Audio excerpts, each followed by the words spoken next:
The spending bills make swift allocation of dollars. Cynical economy, metallic in the mouth, ulcerous. First the invite came, then the invite acceptance. The fill of wine glasses, knives, scraping meat platters and rich sauces. The profiteers' consummation of their strategic collaborations.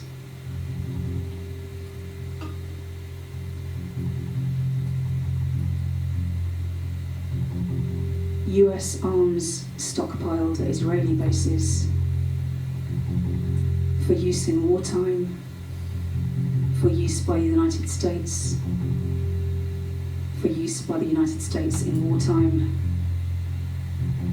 and with US permission for use by Israel in emergency situations.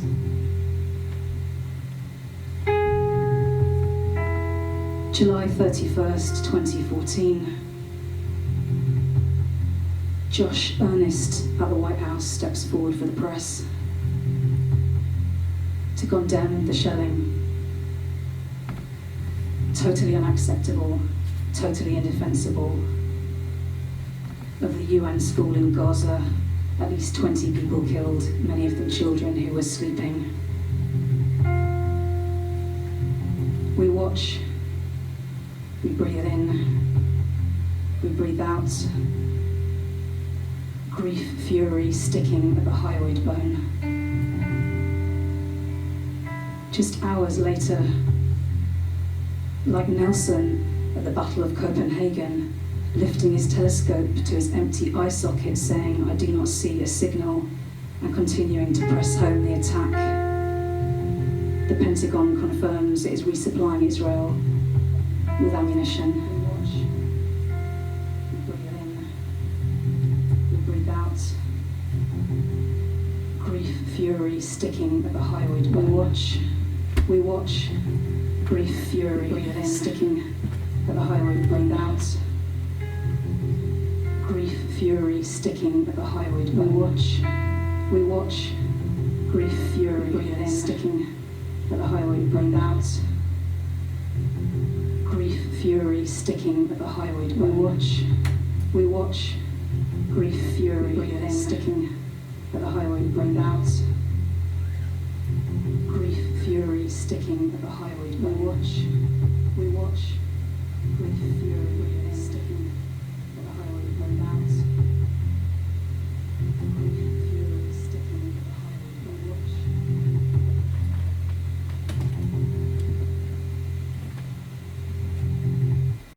Fuzz Bat Gigs Podcast, episode number 9, and you'll have just heard there The Cowboy by Godspeed You Black Emperor and A Blind Eye by Claquer. So we're here with Claquer, so it's Reid and Lisa Fannen. I know we spoke off mic earlier, but how are you both doing today? Like, both keeping okay? Yeah, not too bad, thanks. Yeah, good to be here. Oh, that's much too kind. Okay, so I guess this is the first question, the one that most people in these kind of dread, I guess, really would be, so how would you describe, what is Claquer? Like, how would you describe what Claquer is and what Claquer sort of represents? How would you describe that? This is going to be great because we're going to have to work out who's answering when. Yeah. In a dual interview style we haven't had to ever do before, I don't think. So, and I haven't had to do it either. Shall I do this one, Lisa? Yeah, jump in. Sounds good. Claquer's spoken word or poetry, well, that's up to you, Lisa, how you want to describe it, with me improvising music, usually guitar, but also other things, various kinds of percussion, even occasionally little synths or harmoniums. But yeah, in a short answer would be it's spoken word with improvised music, but there's also freedom in the spoken word to have improvised elements as well. It's pretty good. A succinct summary. Yeah, I I suppose spoken word is such a particular genre. It has such a feel to it. It's accurate and not accurate. It's words that are being spoken, and that's such a broad definition, but spoken word has its own sort of heritage and cadence and rhythm, and so it's not that. I think it's really just words. It's poetry. Sometimes it's just words. Sometimes I've been using found text, or take a bit of something I've read online, or a political piece, or so it's really just found text, my own text, bits of poetry, and everything Jez said I think is true about the sound. I've definitely enjoyed, and I realised thinking today quite a big aspect of it is using bells. Both Jerry and I have used bells quite a lot, and I think without really having conscious conversation about it, that's been quite a significant thing for both of us, and the kind of bells we've been using, the history of those particular bells that we've been handling, and how we've used them, and that thing about bells being kind of an alarm and also an invitation and a clearance, and that they function in so many different ways. So that's been a really beautiful thing to just try things with, and to try things within a sort of post-punk noise way and in a really still way, and just have real freedom with playing with that. So that's what I'd maybe add to that. And the only other thing I'd add, which I know Jerry and I have thought about lots, is that we've had a bit of freedom with Claquer to think about sound and text, but also think about movement and space. So I've really enjoyed with some of the gigs using the space to make the sound with. So we've been scratching the wooden floorboards in housing co-ops in Berlin, and we've been using stairwells, even in the gigs that you've put on, Stuart, which have always been absolutely amazing atmosphere.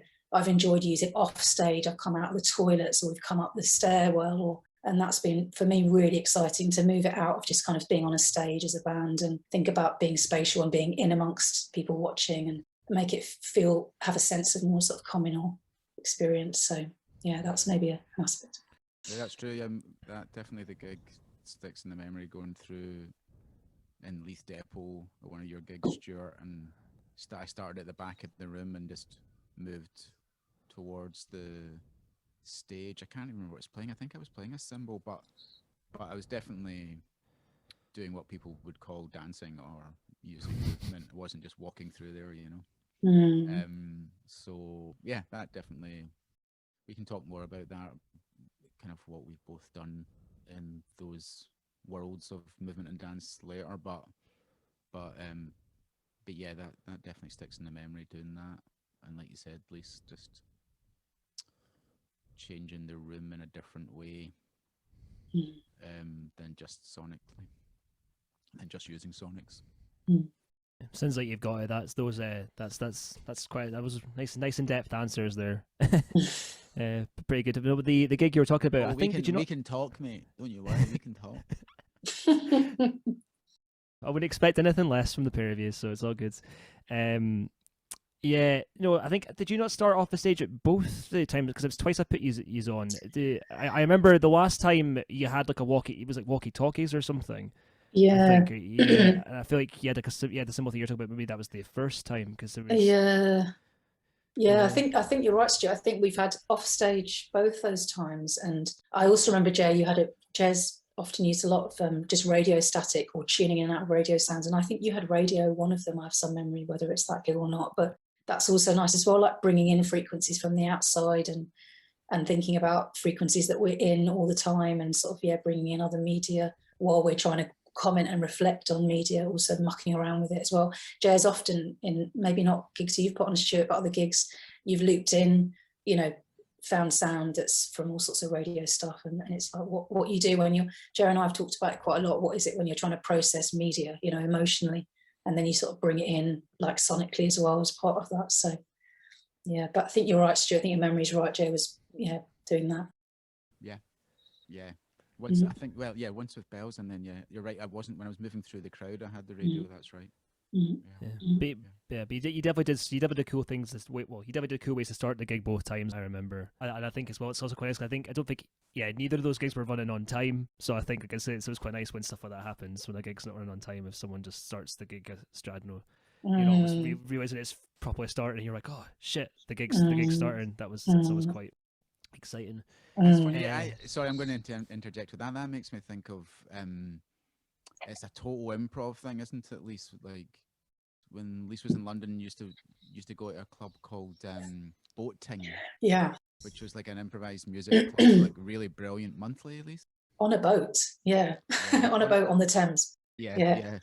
and all the amazing London improvisers, and I guess people coming through town would join in as well. But anyway, it just makes me think of that thing. It's quite often an improv thing that there's not such a big line to step over between sort of not playing and playing.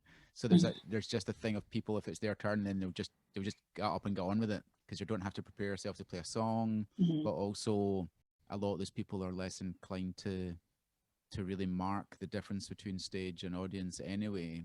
It is a much more fluid kind of dynamic. So anyway, it just made me think of that, Stuart, when you were saying that we just kind of got on with it. I think that maybe is informed a little bit about that by improving. Yeah, no, Claquer gigs always feel very immersive to me. I find like, because I remember when the time Jalen put you on at Henry's as well. Like, I mean, I turned up to that gig midway through it, but I still, you turn up into it. It was quite nice just turning up into the middle of that. You turn up and you're like, oh, this is really cool. What's going on? Like, I'm really into it. I really like what they're doing here. But it's that sort of thing you could walk into that. You can walk into it and it like you feel like immersed in it from whenever you realize it started or you walked into it later. That's right, right. I think that's right. What you're saying about free improv and stuff, Jared. That's the case with it. You can kind of just. And also, like, a gig on a boat sounds amazing. Like, maybe that's something we should do more of when gigs can happen again. Definitely, yeah. No, it was amazing. Yeah. Well, just in the centre of London as well, like not in a wee canal out in the east end of London, like right in the centre of London is amazing. And someone would be like dragging metal across a cello string, and the boat would be kind of rocking. Do you know what I mean? It was a sort of an amazing combination of things. And the toilets were in what's the end bit, the hull or the pointy bits. The toilets were these brilliant shapes. The doors were tiny. Yeah, amazing space. Oh, that sounds amazing. Also, I have to say, it had a really DIY feel to it as well. Like, there's that thing where you can think DIY is just sort of punky, whatever, but it was really like, just affordable. People volunteered to do the door. Everyone was like super friendly. It was like, and get up and try it, and then like total world-class improvers playing, and it had that really sort of open feel to it. So yeah, it's amazing. Yeah, no, what's the things about DIY? I think it's great. What DIY experimental things as well is you can do whatever. Like, it's like, there's no limitations as to what you can do or what can be on those bills and stuff. I find like, because you're right, it is a sort of associated with like a punk sort of punk, but I think punk's maybe more, to me, it's more the mentality of it. Like, or is it just doing what you want to do? Like, you can like, if you express yourself in the way you want to express yourself in, that's incredibly punk, or punk rock, as they say. I would, and totally. Although that's yeah, I mean, that's brilliant. You've got that attitude, and I think that's more prevalent now. But back in the day, actually, that was much less prevalent, and there was a lot more dogma around what aesthetics meant, and that punk and some kind of anti-authoritarian stance was more authentic if it was screamy, which is just an absolutely ridiculous notion, but it is what it was like. And I think it probably is still a bit like that for some people. But I love that. I love that about your gigs, Stuart. I love how open-hearted and generous and you are with the music that's being shared, with the range of it. Oh, that's really sweet. That's really sweet, Wolf. But you learn things from people. It's all about the experience everyone has in general. Like, everyone I put on has that very love and warm and lovely heart. The pair of you are always like, amazing to work with, and and see live, and just to, I find to be around, and but I wouldn't put people on whose company I don't enjoy, and whose music I don't think's like, incredible and people should be seeing and stuff as well. So like, it's a big sort of wider, noisy, expressive family in a lot of ways with people and everything. Like, it's all part of a big community and family, and that's very important. And I know I don't need to preach to you guys about that at all. The pair of you are like, been involved in this stuff for far longer than I have. So like, I think it's a lovely thing, though. It really, in some ways, I mean, I was thinking this before coming to speak, is like, I just feel like I've got as much to learn from you as you've got to learn from me. It's like, there's certain things that I've had more experience of over the years, but like I said, like, even the fact that you're open-minded in your musical tastes and what you put together and how you bring folks together, it's kind of what you're saying. Everyone learns from being around that sensibility. So, and especially, like I said, because it's not all, definitely back in the day, it wasn't the case that people had that openness. And I think it's still true now. So yeah, it's definitely there's a nice feedback loop that learning off everyone. Yeah,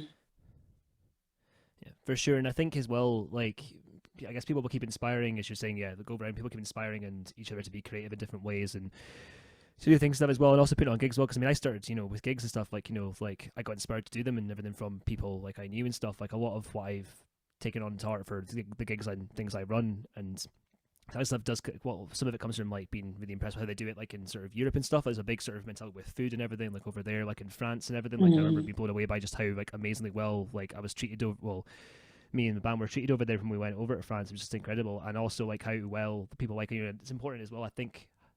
Jalen has been a massive influence in the way I do things as well. Like, the way, she's always been very welcoming, and the way she runs gigs is, like, incredible. And, like, also the way she did is, like, fantastic. And she was always making sure bands were looked after, people were looked after, and everything. So, I don't know, being close friends with her and all the lovely bands I've worked, I've seen and worked with and everything, and also just being, like, abroad and stuff as well. That all kind of comes together, and it all influences you to do a thing as well. But I think in turn, you can inspire people too. Because I remember, like, when I've been doing, like, a mailing list recently, Jalen said that, she was like, at one time I set one out, and then not long afterwards she messaged me being like, "Oh, I'm really enjoying these and stuff. Like, your positivity is, like, really shining through, and that's lovely thing to see." And it's nice because she's been hugely influential and important in terms of for me. But it seems like I've raised her spirits, like, one time, which was nice to sort of see that kind of come back, as you say. So that's just an example of what you're saying, Jer, in like more words, because I like to talk. So and just the nature of collectivity, like, we hand the baton on every now and then. Someone will be tired and have less energy to organise, someone will come forward with fresh energy, and that is amazing. That is more sustainable as well, and yeah. So just even that example there, like Jalen drawing energy from you and going backwards and forwards, like, I absolutely feel that, and that is such a massive part of the spirit of trying to just do these things self-organised and like you said, to generate notions of community, even though they're temporary or they're partial and they're problematic, but they're still, you're still trying something. Cool. Well, I guess that was all good stuff. But so I guess moving back slightly in terms of like yourselves. So we've established what Claquer are. So, and I know it's maybe not, again, short answers for the pair either, because I know you both have done a lot. But how would you each describe what you each individually do musically, like, roughly? I mean, if that's too, maybe just a broad overview. Could you guys do a rough overview of what you guys are, who you guys are as creatives at all, or is that maybe too much to distill into, like, this conversation? I can jump in if we're trying to do this soft swapping, egalitarian answer swapping. I personally, I can't really stand the word creative, so I wouldn't use that for myself. And I guess, although I respect people who find meaning in that word, but I suppose, everyone's creative who gets to say that they're creative, and how does that get sort of validated? But yeah, I guess I've been more doing stuff with words than particularly with music, although that's been a bit of a thread there, and it's been a big thread because of my friendship with Jer. We've done improvising together as, like, various shapes and forms over the years, a band called Pool Cleaner many years ago, and then I think maybe this is an opportunity, although maybe we'll speak more about it later, to say that Claquer, Jer and I, started as Claque, and it started as a trio with a very, very dear and loved friend of ours, Dave Powell in New York, who played drums, and that was really the origins of it. But that was set songs, and it had a different feel to it. But yeah, so it's been, in a way, mostly what I've been doing is stuff with, like, writing with words, playing with text, bits of movement. I've done stuff with dance, but it's been quite exploratory and quite free roaming, and I haven't followed one creative sort of practice so sort of singularly, so it wouldn't be that I would never say I was a musician particularly at all. But yeah, I feel like what I enjoy about Claquer is it's a travelling thing through a long friendship.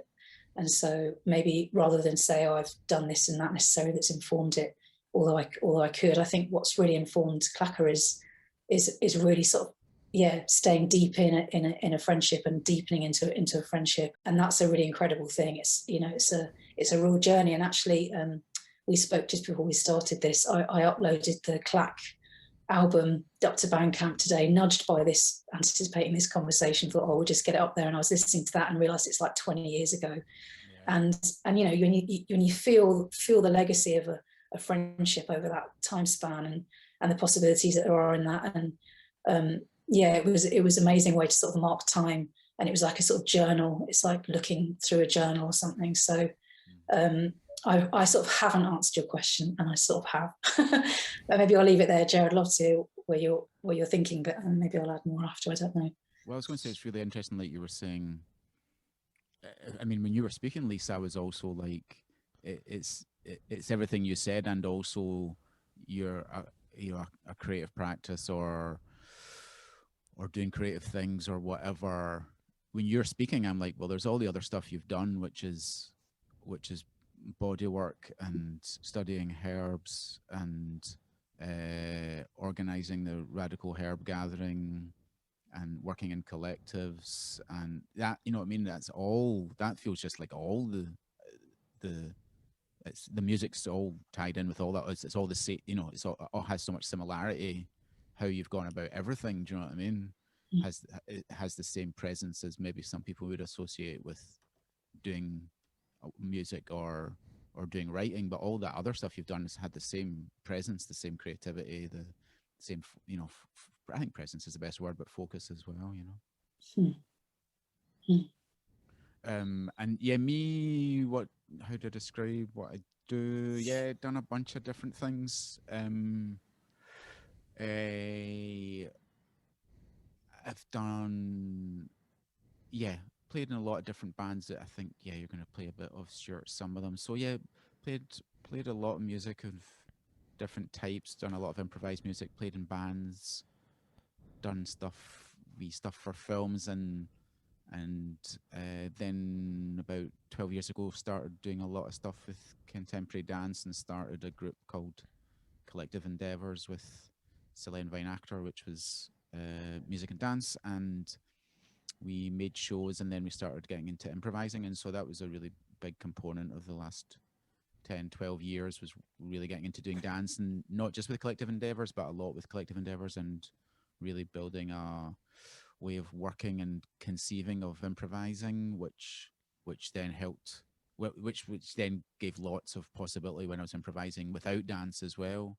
So yeah, I've done a lot of stuff in bands, and then a lot of improvised stuff, and then a lot of stuff with dance, and then also sort of sound design and some engineering, a lot of live sound, which also is similarly, given what I just said about Lisa's, like live sound, although it's been how I've paid the rent for a good couple of decades, I learned so much about the creative possibility of sound from doing live sound.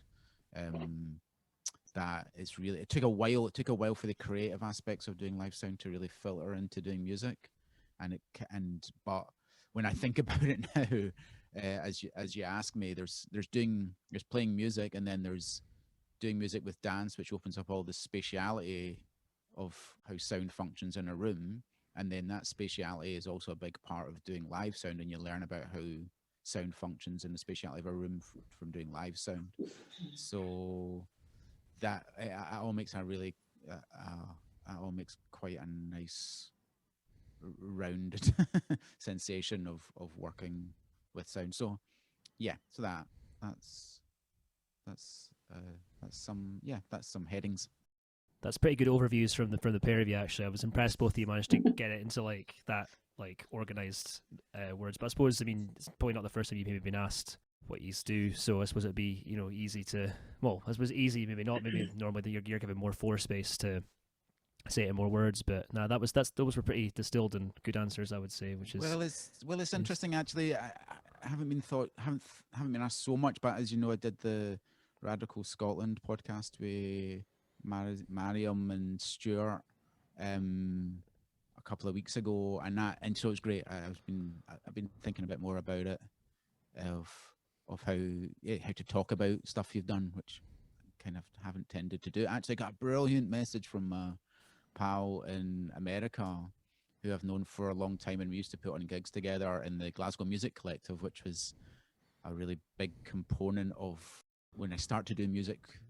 I was in a band called Dawson a long time ago, and we did a bunch of gigs all over Europe, went to America and Iceland and all over the place, and did peel sessions and stuff. We did a lot of stuff, and at the same time we started a collective, or I was part of a collective called the Glasgow Music Collective that was putting on DIY gigs in Glasgow, and similar to you, Stuart, a really diverse sounds a lot of the time, a lot of noisy guitar bands, but yeah, free jazz stuff and other bits and bobs. And anyway, my pal Alan in Oakland, who was involved with putting those gigs on, sent me a lovely message about the other podcast I did, and said that whenever we meet, we don't get to meet so often because he's in America, but whenever we have met over the years, we've talked about what's happening now. We've never really talked about the stuff we did 30 years ago. So the podcast thing was a really lovely opportunity to look back at stuff and start to find words to talk about the arc of stuff and be able to get some kind of overview of how I've spent, you know, for me, like over 30 years of doing stuff. But I think that is significant, that like Alan was saying, that we don't talk about stuff in the past, and that's because I've always been pretty allergic to nostalgia, and I still am. And yeah, I'm not completely dogmatic about it. I'm happy to talk about things in the past as long as it's not too cozy and not through some kind of lens that assumes things were better because you were younger. And so but I thought that was really significant that I don't have a tendency to talk about the past, and it's only when got to prepare for stuff like podcasts that you start to think about it. But that's been really nice, basically, because I haven't done that very often, so it's been nice. Yeah,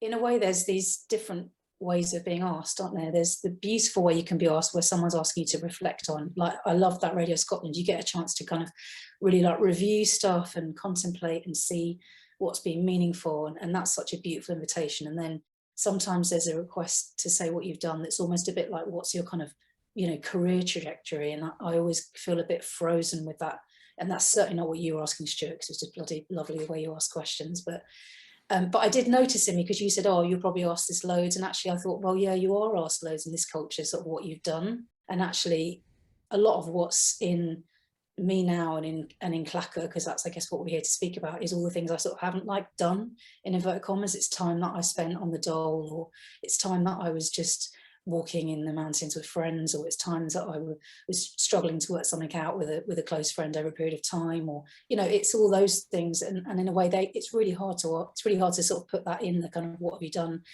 you know, to get to this stage kind of thing.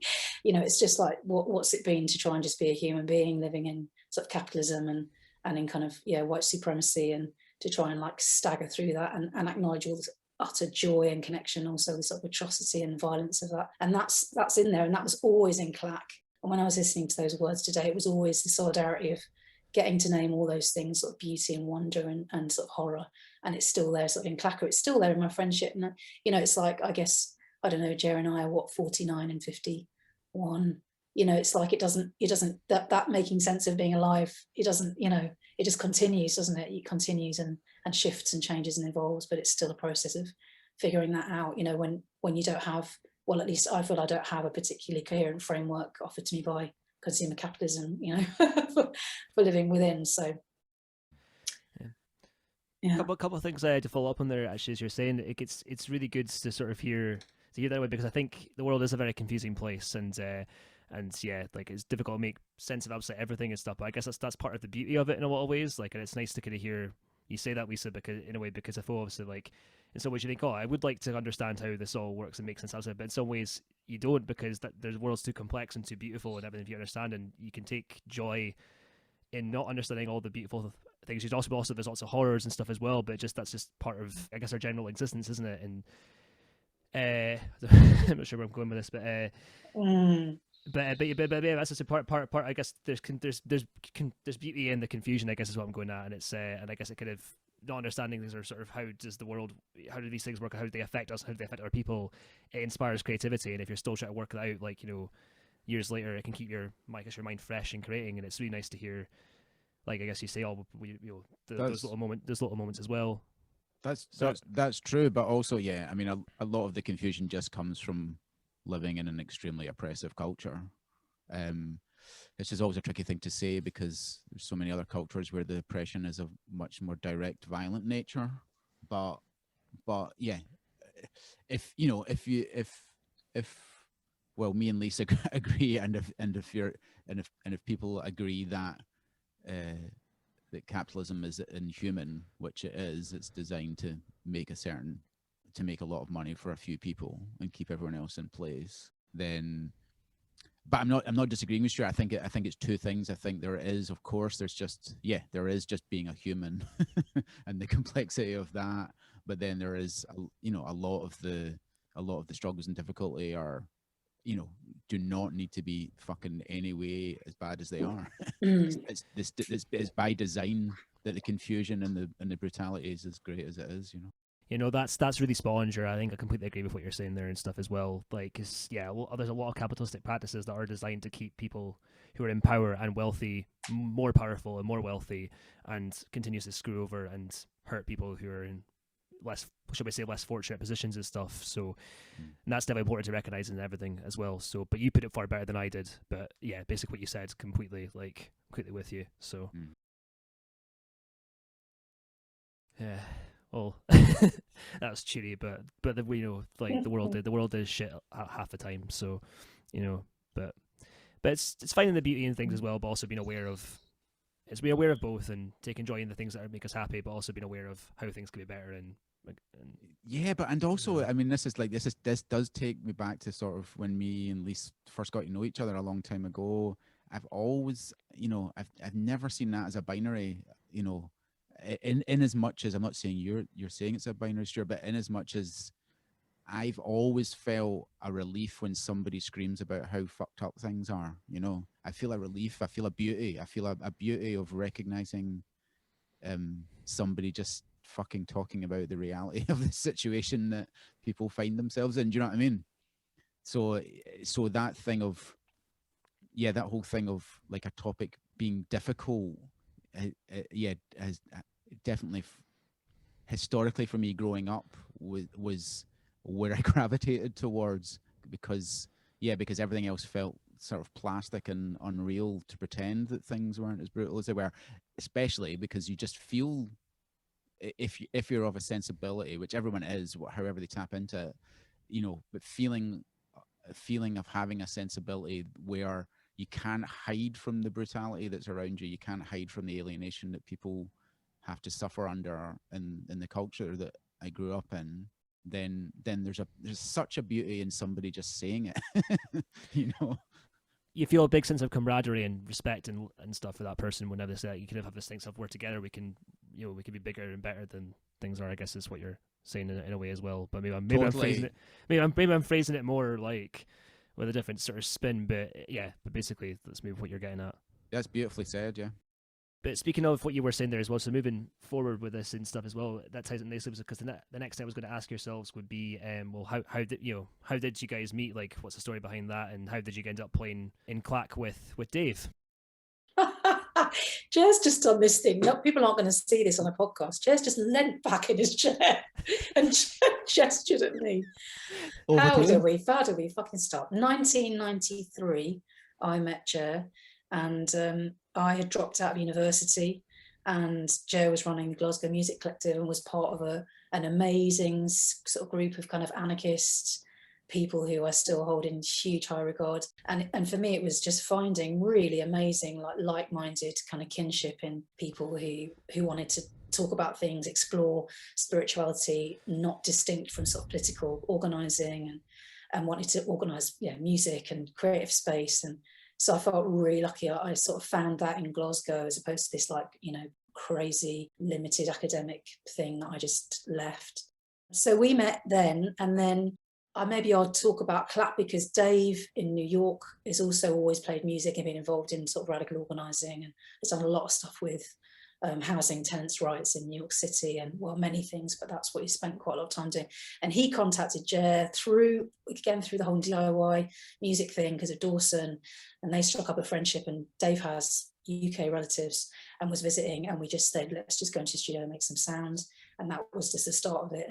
And so that's kind of the origins maybe of Claque, and then Claquer is just continuing friendship. Sadly, Dave, there was all sorts of things around time and energy and desire for what might want to continue. And at that point in our lives, 20 years ago.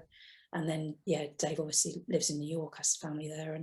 And so Jer and I continued with Claquer, sort of just kept on in bits and pieces with it. And in fact, Dave was visiting, when was that? 2 or 3 years ago, and jumped in 3, and played drums again, which was yeah. really fun, really amazing, beautiful, and yeah. And actually, he's always like Joe and I were talking about this again the other day. Just he's always really present. He's always there still somehow, even in Claquer. Like his energy and just sort of such love and respect for him, and just the conversations I almost felt like we could have if he were there. It's always that feeling is like, like we always call Dave DP's surname's Powell. We always feel like DP's kind of in the room. So yeah. Yeah, and I guess we started doing Claque when we were in Brighton. Yeah.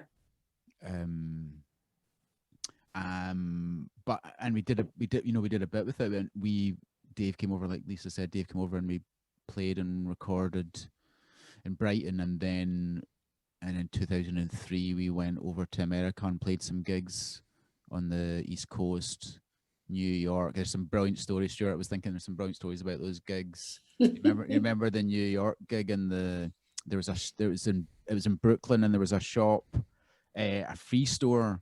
So basically, it was just like a punk collective shop where there was clothes, and you would just come and take what you needed and leave stuff if you had stuff that you weren't using. So proper great, anarchist, no money changing hands kind of shop, a free store, and we were playing in there, and it was just that classic moment in New York of just like really diverse cultures and folks going past. We're not playing in a basement, we're just playing in a shop front, basically at ground level. So it was like a matinee show as well. It was like a Sunday afternoon or something crazy. Yeah, classic hardcore Saturday, surely. Classic. Yeah, it's a classic Saturday afternoon hardcore show. Love a good matinee show. The matinee shows are great. Yeah, exactly. Especially noisy stuff. It's brilliant. It's great. It's great. You come and you enjoy your music, and you have a cup of tea, or you chill out or have a beer if it's a nice sunny day or something, and then it's done, and then you've got the whole evening to just do what you want with. It's a great way to spend an afternoon. Get more drunk. You've got the evening to get more Well, drunk. depending on what the chat is, if you don't have anything to do the next day, or you can function on being drunk the next day, that sure. But if it's like a Sunday or something, and you have work or you got something to be doing, then it's maybe not the best idea. But you might do it anyway, as you say. Though. So yeah, but fair point. Like I remember that one that when I put these on the first time. Like after that, I think it was that one. Yeah, it was, because I remember the Wimbledon final was on or something. So I remember watching some of that, and then just staying in the pub and drinking and having food and everything, and that was still like well late into the evening or something. So it became a whole day affair, afternoon gig into a whole day affair. So nice. But back to what you were saying about the shop. That sounds amazing, playing in like a shop front, like where people just walking by, poking their heads in the window and being like, "What's going on here?" Exactly. Yeah, the kind of curiosity in the middle of the street in the Saturday afternoon racket. One thing I will say as well is, I was going to say this till we talked about Claquer, like more about that stuff. I was just thinking there, like some of the words you've been saying there, like at least I've been really like hard hitting, and Jalen once described your words as being able to sort of like how you've got a gift to be able to, you're able to like floor people with your words and stuff, and I think like I was thinking this today when I listened to Claquer and Claque, like on the Claque stuff, there's a lot more, you're yelling and doing much more of the punky kind of thing and stuff, but then the Claquer stuff is none of that. It's much more, you're just speaking the kind of, you're much more spoken wordy, and you're kind of, there's that in the Claque stuff, you're speaking that, and in some ways like punk and aggression, getting sort of why you're angry about things or raising issues and stuff, like you might think, if it's louder and shoutier, that's like showing the aggression and I guess passion maybe more in some ways, but sometimes just like hearing the words being spoken and just like in a very sort of calm tone, like in your music, in your poems, and then obviously in the music when you do with and it can almost hit you and for you more. This is far more like you're feeling this a lot more than if there's like, I don't know, in some ways you feel this more than if there's like guitars and drums and everything behind it all and everything, like it hits you in a different way. But yeah. It's me some more saying. Yeah, there's a thing there's a whole thing around the shape of emotion at different points in your life, and the shape of emotion around particular things and like ways you might want to share that emotion. And it is an interesting journey. Like I also like, this is a specific, it's a bit of a tangent, but it reminds me of Claque it was a real freedom for me to stand with a microphone as a like younger woman and just yell my fucking head off. Do you know what I mean? There was somewhere to go with that sort of sorrow, which is still there, but I think I process it differently now, or I move in the world differently with it, but there was definitely something really important about that, about making a loud noise, particularly as a woman, socialized to be quite quiet, and to have that kind of freedom. And then what I also noticed was that after a while, I couldn't summon that up all the time. I couldn't snap my fingers and sort of yell. And I wonder about how people sustain that kind of hardcore shouting aesthetic in a way. I mean, for me, it was a form, it was a useful form, but after a while it became an aesthetic where it became something that I couldn't do anymore. And I couldn't muster it up. I couldn't switch a flick and it come, and I couldn't always access it. There were days where I felt more fragile or brittle or still or quiet. And that's a really interesting thing around set music. Like, I've talked to Jerry about this for years. Like, you have to inhabit a song, really want to re-inhabit a song over and over. But with improv, which I guess what Claquer's evolved into, there's more freedom. There are days where I still want to really push my voice through the walls. And there are other days where it's very fragile with tiny little loops, or, hardly any sound at all, or just a few sparse words. And I've really enjoyed that freedom now. I think as I've grown older, to sort of have more range of like choice in when you're standing up and trying to, performance is a funny word, but when you're getting up to perform. So yeah, it's interesting. It's interesting you touch on that, Stuart, just the different kind of energetics of what you do and how you do it and stuff. Yeah, because obviously like an aggressive performance or more, it does still hit you in the in everything. It took if the words are powerful, or just in the words. Like sometimes obviously you can get lots of powerful instrumental music. It's the aesthetic of the way it all hits and stuff. Like it can still hit you very powerful, but it's like what I was getting at is like it's a completely different way. And I'm just saying, so interested like what you're saying. It's really depends on your mood. But what I'm getting, what we're saying is really interesting. Just like, I don't know. I think like some people might think the aggression is a way to get everything out, but sometimes you could be equally as aggressive or pissed off or powerful in like a more chill or a more sort of chill, just saying the words rather than yell at them. I think that's what I was getting. I think I'm saying it better now than I was earlier, but you still responded and gave everybody interesting commentary on that and everything. But I think I sort of have I said that and explained that correctly? But I think maybe I did. Maybe I'm overthinking it. But no, it's good. It's good to hear you reformulate it anyway. It's useful for me to receive that again. And it's true. It's how stuff lands. It's how you transmit and how stuff lands. And it's really funny. I'm going to leap around and then I'm just going to shut up because I want Jer to come to the mic. I'm going to leap around. One of the songs that we chose, you asked us to choose 4 tracks. And one of the songs is by Cat Power, Wild as the Wind. And it's really funny. I was thinking about it this morning. It's a song that's been part of my and Jer's friendship for absolute fucking years. And ostensibly it's a love song. Like, I didn't realise till really the other day, Jer and I were talking about it, I didn't realise it was written for this 1950s film, and it's just had these covers. Jer was sharing with me, Nina Simone covered it. I didn't know that. I just learned David Bowie did. But anyway, Cat Power does that cover. And what's really hilarious is that the lyrics are ostensibly quite a sort of heteronormative love song. And I've listened to this song for fucking years and I've never felt it as a kind of love song. I've felt that, and there's something around the transmission. It doesn't matter what the words are saying or what Cat Power's putting into that song is. For me, it's always been about mortality. It's been about the fragility of life, that the candle can go out in any minute, that there's this ocean of spirit realm.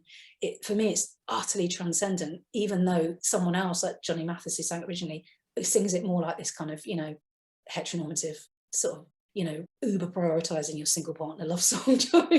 And so something around that of like, wow, it's really the felt sense of what happens as to how it lands in someone. And it was so brilliant to feel that from that Cat Power track. Just like, God, yeah. She's like, when you kiss me, I hear mandolins. But when she sings it, it's just like, and the story I was saying to Jer again the other day, the story around it is that Jer and I, over many years of friendship, had travelled quite a few bits of the coast, and we realised that we'd done quite a lot of sections of the coast of this island, mainland UK, and we thought, we'll just try and finish it, we'll try and do it all. So we began to be more systematic, and every year we'd do a bit and did the whole of the coast of the UK. And actually in 2019 we finished it. We did the last section from a tip of Devon down to Land's End in Cornwall, and it marked this 2 decades worth of making these journeys and finishing the journey. And I sort of sobbed into Jer's armpit as we walked towards Land's End at sunset. But one of those journeys, and Jer, you have to remind me, I think you said to me it was up on the north coast. I can't remember where it was, but we were at a lighthouse somewhere, and it was Where was that? I think it was Burrhead, though. I think it was up. Really? I think so, yeah. And is there a lighthouse there? I have this memory of a lighthouse in a car park. I don't have a memory of the lighthouse, but it's up in the northeast of Scotland. It was one of those trips. It was there maybe, and it was the middle. It was like really dark in the nighttime, and we opened the car doors and played that Cat Power song. It was like just pouring out of the car into the night, and there was quite a bit of wind, and there was the sea, and I remember just the feeling of sort of magic and also just breakable grief. Do you know what I mean, from that song? And it's a love song. So that's a right bloody long tangent. But in terms of you saying about the shouting or the quiet words or the timbre or the pitch, the tone, like, this transmission, it's about the transmission and then, what can happen with that. And it loops back around for me. It loops back around to what we're saying about diversity and what DIY is, and that it's, and like you said, Lisa, it's all about, communicating and sharing with people, and if a certain aesthetic becomes, like you said, removed from that as a mode for communicating, but becomes just an aesthetic in its own right, which is more complicated than making it sound. I think relationship between a form of music, a musical form, and inhabiting a form and really exploring a form, and that form, I mean, could be like, could be hardcore punk. I don't mean a form like Stravinsky or whatever. Do you know what I mean? It is more complicated, I think, inhabiting a certain musical form, but at the same time, as it's like if you look at a lot of what people associate in the last 20 years with a punk aesthetic, I don't even mean DIY, I mean mainstream commercial punk, then it does, to me, it seems like pantomime, like your Green Days or whatever. Here's your interesting shirt. Here's your interesting fucking pop fact about the Glasgow Music Collective, that we put on Green Day the first time they came to Glasgow. They played to 90 people in the basement of a pub. So much of what became mainstream punk rock does become very much like a pantomime. It's very much linked into a certain aesthetic and people, and that's the thing, definitely a thing of people as they get older, that they want to hold on to their teenage years, and so they want to latch onto a certain form of art that they grew up with, and often it's, I'm also going off a bit now, but the classic thing is, I was saying this the most punk thing sorry, it's all looping around. The most punk thing is just like folks finding new ways of communicating about all kinds of things. So I mean, obviously, like, grime is more punk now than a lot of punk, especially like mainstream punk. It doesn't have much punk in it. It has an aesthetic of punk, but that's for me, that when it becomes so much about an aesthetic, it becomes like a pantomime. It becomes sort of performative, doesn't it? And you're going through a sort of motion or a prescribed formula in a way, or it can do. For sure, and those were lovely tangents and interesting bits of information. I think it's probably a good point to maybe break part one here and play some songs for those who are listening. So we'll do that.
is a hill, a dip, the cliffs, and there is the sea at the edge of the land.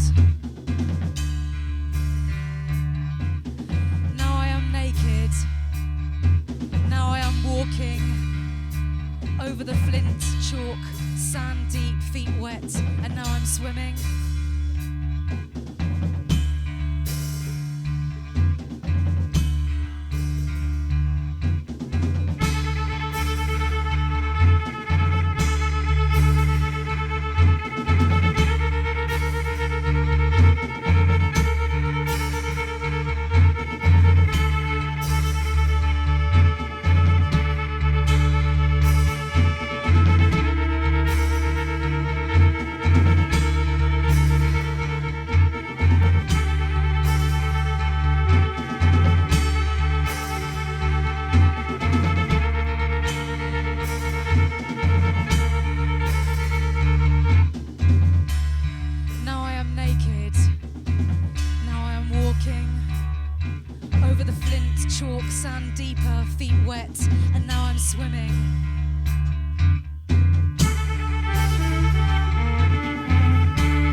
got the biz to make it bang.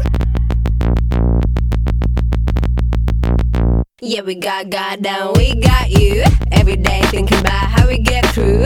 Everything I own is on IOU, but I'm here bringing y'all something new. You don't like the people, then they like you. Then they're gonna set it off with the big boo. Son in the battle, it's a son and daughter too. Why you wanna talk about who done who?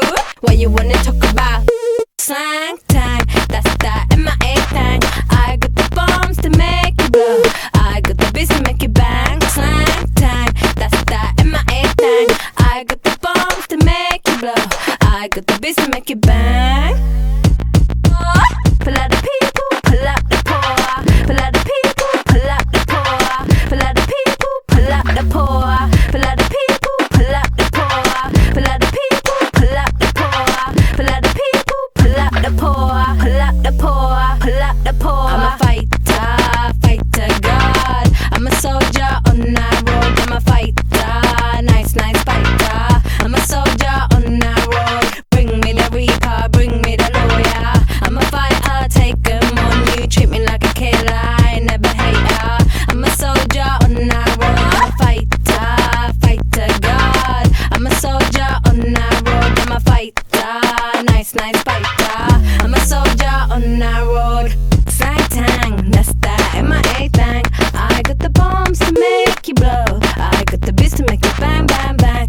Slang tang, that's that MIA thing.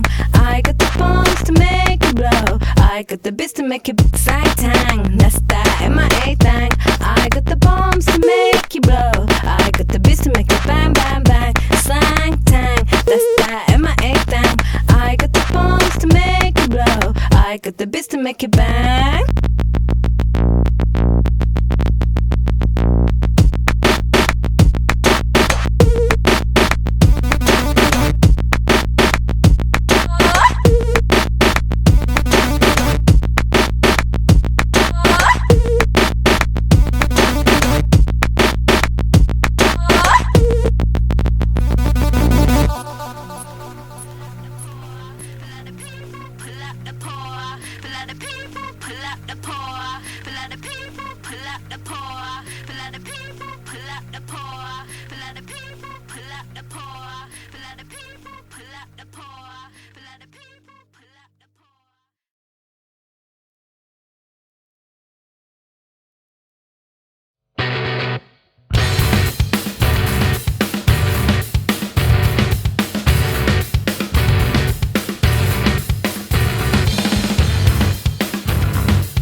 This is called work, but this is just making someone else money.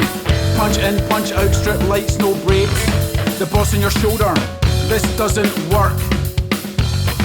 People aren't happy, or content, or fulfilled, or whichever definition feels appropriate.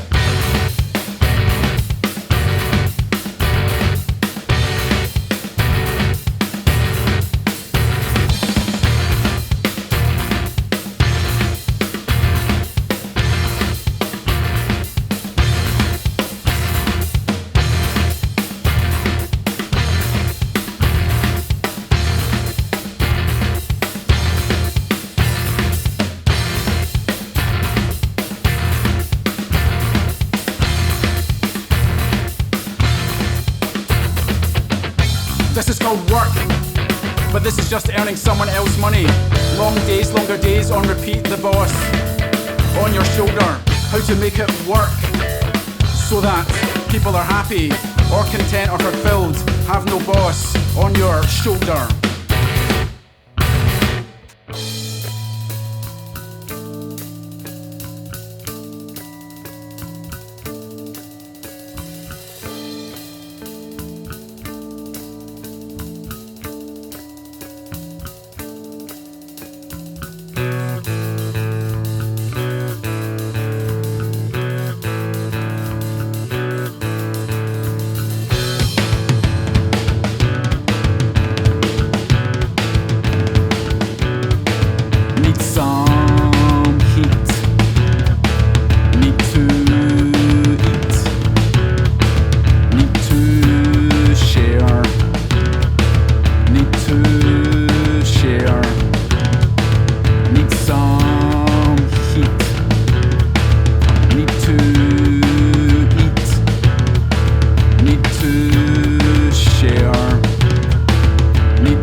tracks can decay.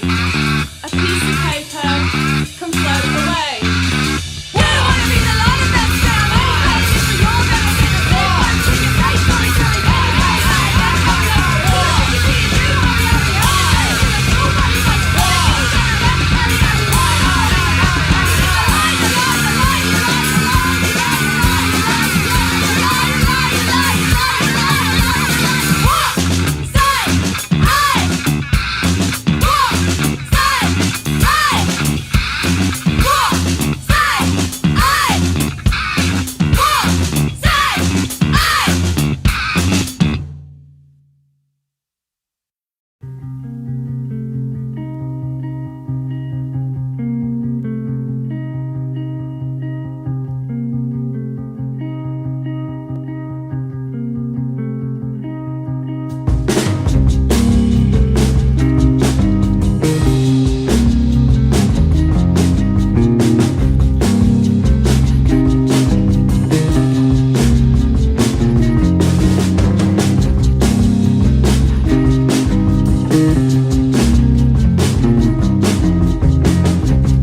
These straight lines across mountain ranges, lakes, cut and divide, map and marry.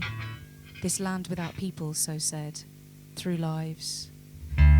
Deep sea between the takers and the taken back, tracing history to the roots, dug up, displaced, reschooled and stolen. And the white voice hammers conflict resolution, stuffed suits passing notes under the table, packaging up peace mission with free trade that feeds nobody else and nothing else, with power and lies and violence and violation, and God save the fucking nation.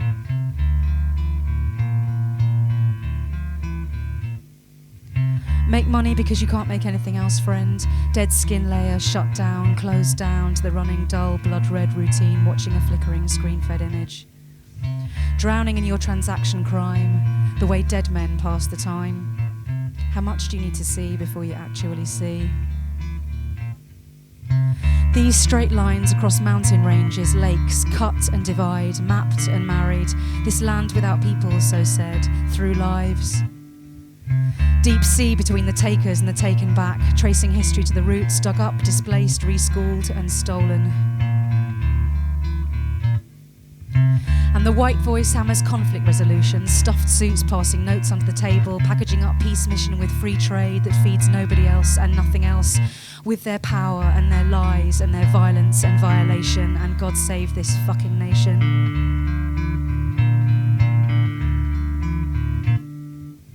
Make money because you can't make anything else, friend. Dead skin layer, shut down, closed down to the running dull blood red routine, watching a flickering screen-fed image.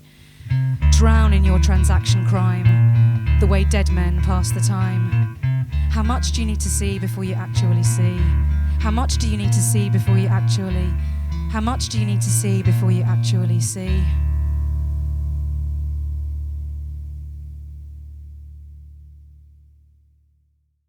So anyone who's listening there will have just heard track 7, There's a Tree by Claque, Brainless Wonder by No Means No, Pull Up the People by MIA, Bruce Lee's Buffet by Sumshapes, Paperweight by Nape Neck, Inauguration Day by Kariki, and track 4, These Straight Lines by Claque. Earlier on, I realised there's one thing I should have asked. Actually, it was you mentioned, well, so there's one Claque album which you mentioned is now up on Bandcamp. But you said something about a second Claque album. So did you guys record 2 Claque albums and then only one was released, or? Yeah, we did a second session, and yeah, long story short, we weren't happy with it, I suppose is the slightly cheesy description. We didn't think it was so good, but I still have the multi-track of it, and we've just been chatting about taking another look at it soon, actually, and see, because I listened to it a long time after we recorded it. I listened to it and I thought actually it sounded much better than I remembered it sounding at the time, kind of thing. So there's a second set of recordings that we're going to have a wee listen to and see what we make of them, and see if we want to put them out into the world or not. There it is, some mystery. Maybe I'll go into the world, or maybe I'll stay in the void. One of the parts of the story is that when I was in Brighton, I did sound in this place that was an old mausoleum, and it's a really big room which had a big dome on it, and it was a fucking amazing sounding room. The drums sounded totally incredible, like had this beautiful natural reverb that wasn't out of control, because it was a dome. You could move the drums a tiny amount and you would get a different kind of character to the reverb. So even then, when I hadn't done masses of sound and I wasn't, didn't know loads about it, I was still like, the reverb just sounded absolutely gorgeous. So the drums sound amazing on it, but it's just like one of those things we were really pushed for time, and so the actual playing, we're not sure the actual playing was that good. But when I listened to it years later, it sounded pretty okay to me. So. Maybe just release the drum tracks, like it could be Dave's solo album that maybe Dave's been talking about for a while and hasn't put out. I don't know. Brilliant idea, totally brilliant idea. I'll just sample it and make a rap record out of it. But we're talking about people, doing different, express themselves in whatever way they choose to see fit and everything. So if that's the way you want to express yourself, Jared, then knock yourself out. I harbour so many delusions of doing like hip hop records and writing for orchestras and all kinds of delusions. So hopefully at some point there will be a hip hop record of some description. Fair dues. You guys said you played in Brighton stuff. So was the first Claque gig in Brighton actually? I forgot to ask about that as well, because you mentioned various gigs, but was the first one in? And was that the first time the two of you played together? Was it in like at a gig? Was it in Claquer? Had you jammed like in anything else before for for performance and stuff? I had joined Jer. Jer was already doing quite a lot of improv stuff, and I had joined you in a collective of improv stuff called Pool Cleaner. That was before Claque, and that was. I forget, it was a roaming group of people. I definitely remember Bella Emerson, amazing cello player, and Jay, you'll be able to call to mind who was in Pool Cleaner. But that was, who was, there was a regular and then it was a changeable. Yeah, there's a few different people that would be involved. Yeah, Bella was nearly always in it. Bella Emerson, Kirsten Elliott was this brilliant flute player, played, and then Ian Paxson played a bit, who's this other amazing guy that I've been chatting a bit about recently, who has a band, also a kind of collective called Hamilton Yarns. It's definitely worth looking at. Stuart, he's got loads of stuff on Bandcamp and everything, and it's a really interesting group. I think it's like some kind of chamber group that does storytelling with like really interesting instrumentation and really interesting approach to the whole thing. So Ian Paxton, he was also a drummer. So I used to play quite a lot with them, improv as a duo. Actually, me and Ian used to do quite a lot. And then Ian was also came into Pool Cleaner, and that was it mainly. And yourself, Lise. So but I couldn't. I've got to admit, I couldn't remember. I didn't have a chance to look it up. Pool Cleaner did one CD, which is called something like A Rewarding Job in Retail, which was like one of the slogans at the Dole at the time. And I can't remember if you were on it, Lise, and I was meant to look it out. I have a feeling that I was, but we can check it. Yeah, it feels like back in the mist of time. Yeah, on one track or something out of the 3 or 4 tracks that are on it. So Pool Cleaner would have been the first thing we did together then. Again, I couldn't remember how that was in the timings of Claque, but Pool Cleaner was before Claque. I think so, yeah. I think so. If I remember it right, I think so, yeah. Yeah. It's funny you should say the rewarding job in retail, because I wasn't so sort of musically specifically focused in the way that Jer's been really sort of immersing in that for so long, or sort of mucking around trying different things. And one thing Jer was also part of was that myself and a very close friend, Claquer McLean, we did a sort of demonstration, a sort of experiment performance outside Brighton Dole, and we filmed it, and it's called Outside Brighton Dole. It's up online, you can still see it, and increasingly it's getting more and more like just a sort of historical document of its time. I don't think there's any way we would have got away with doing that now, but we set up a table outside the Dole at 8:30 in the morning when all the Dole workers were going in and everyone was queuing up to sign on, and set up 2 typewriters and some audio equipment, and Jer and another friend, Andy Butler, filmed. And we just sat and typed, and people interacted with the typewriters, and the security guards came out and the staff came out, and it was balaclavas on, with black balaclavas on, and sat all in black at this table. And it was just an amazing way to occupy public space and just sit there. These oppressive forces that get you to come in and make you sit still and make you fill out forms and make you behave in certain ways. It was quite amazing to just be on the fucking pavement there, writing what was coming from our hearts, and having incredible exchanges, people coming up and really talking really frankly, in this because we were quite anonymized in a way. And we sort of typed it all, and then, like I said, people would sit down and type their thing into the typewriter. And so that's, again, it's a bit of a tangent, but we'll chuck it in, thinking about a rewarding job in retail. Just, skirting on the edges of, sort of capitalism. I think the person who wrote that phrase, "a rewarding job in retail," clearly never worked a day in retail in their life, by the sounds of it. So clearly, they're like a sort of working for an ad agency. I wonder if it's the same people that made the ads for the careers in cyber that came into light recently. I'm missing the reference. What's careers in cyber? There was I think they've been out before, but there was these ads that came out basically saying like basically talking about yeah, basically all of it was people who, like, you know, there was like a dancer called Fatima, and it was like a thing of her basically saying, oh, Fatima doesn't know her next job could be in cyber. Basically, there was a few ads like that, and I think they come out and folk had, and the impression folk and myself included, I think it got that they were like released kind of now, and it was obviously the main sense based on what some of the Tories and stuff had been saying about creative and creative arts and everything, but it turned out they'd been made before, and they were like about there were ads for basically trying to get folk to work in like cyber things and stuff. Like they just appeared at a I need to. I can't remember the exact full context of it, but it was just a straight. They were just funny slogan ads, to sort of trying to convince people like to move to change jobs into cyber stuff, and it just it seemed to have much understanding of why they were maybe getting folk to move or something. So well, it was just also just being completely disparaging about somebody being a dancer, and actually that it's not really a proper job, and you should be moving across to a proper job, because there was some. Yeah, there's some brilliant memes that dancers put up about that, with the same image, but Fatima's studied since she was 6 to train to be a dancer. Do you know what I mean? And now you're telling her she should retrain and do another job. Yeah, well, regardless of when it came out, it was insensitive. It came across as extra insensitive because of the time frame that they got released because of COVID and everything now. But they weren't.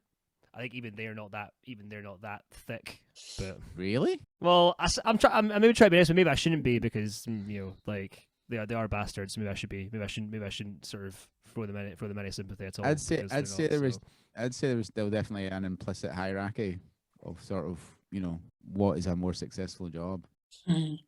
There's definitely other comments that they've made, that they made recently that are pretty like disgusting and pretty like insensitive about like there was all this stuff about viable careers and everything, and you're like, what are these people on? Like, I don't understand this, and I don't understand why someone could think like that. Like, but yeah. Anyways, chirpy. Chirpy chirpy. I don't know what's in my tea if I'm saying that. Jesus.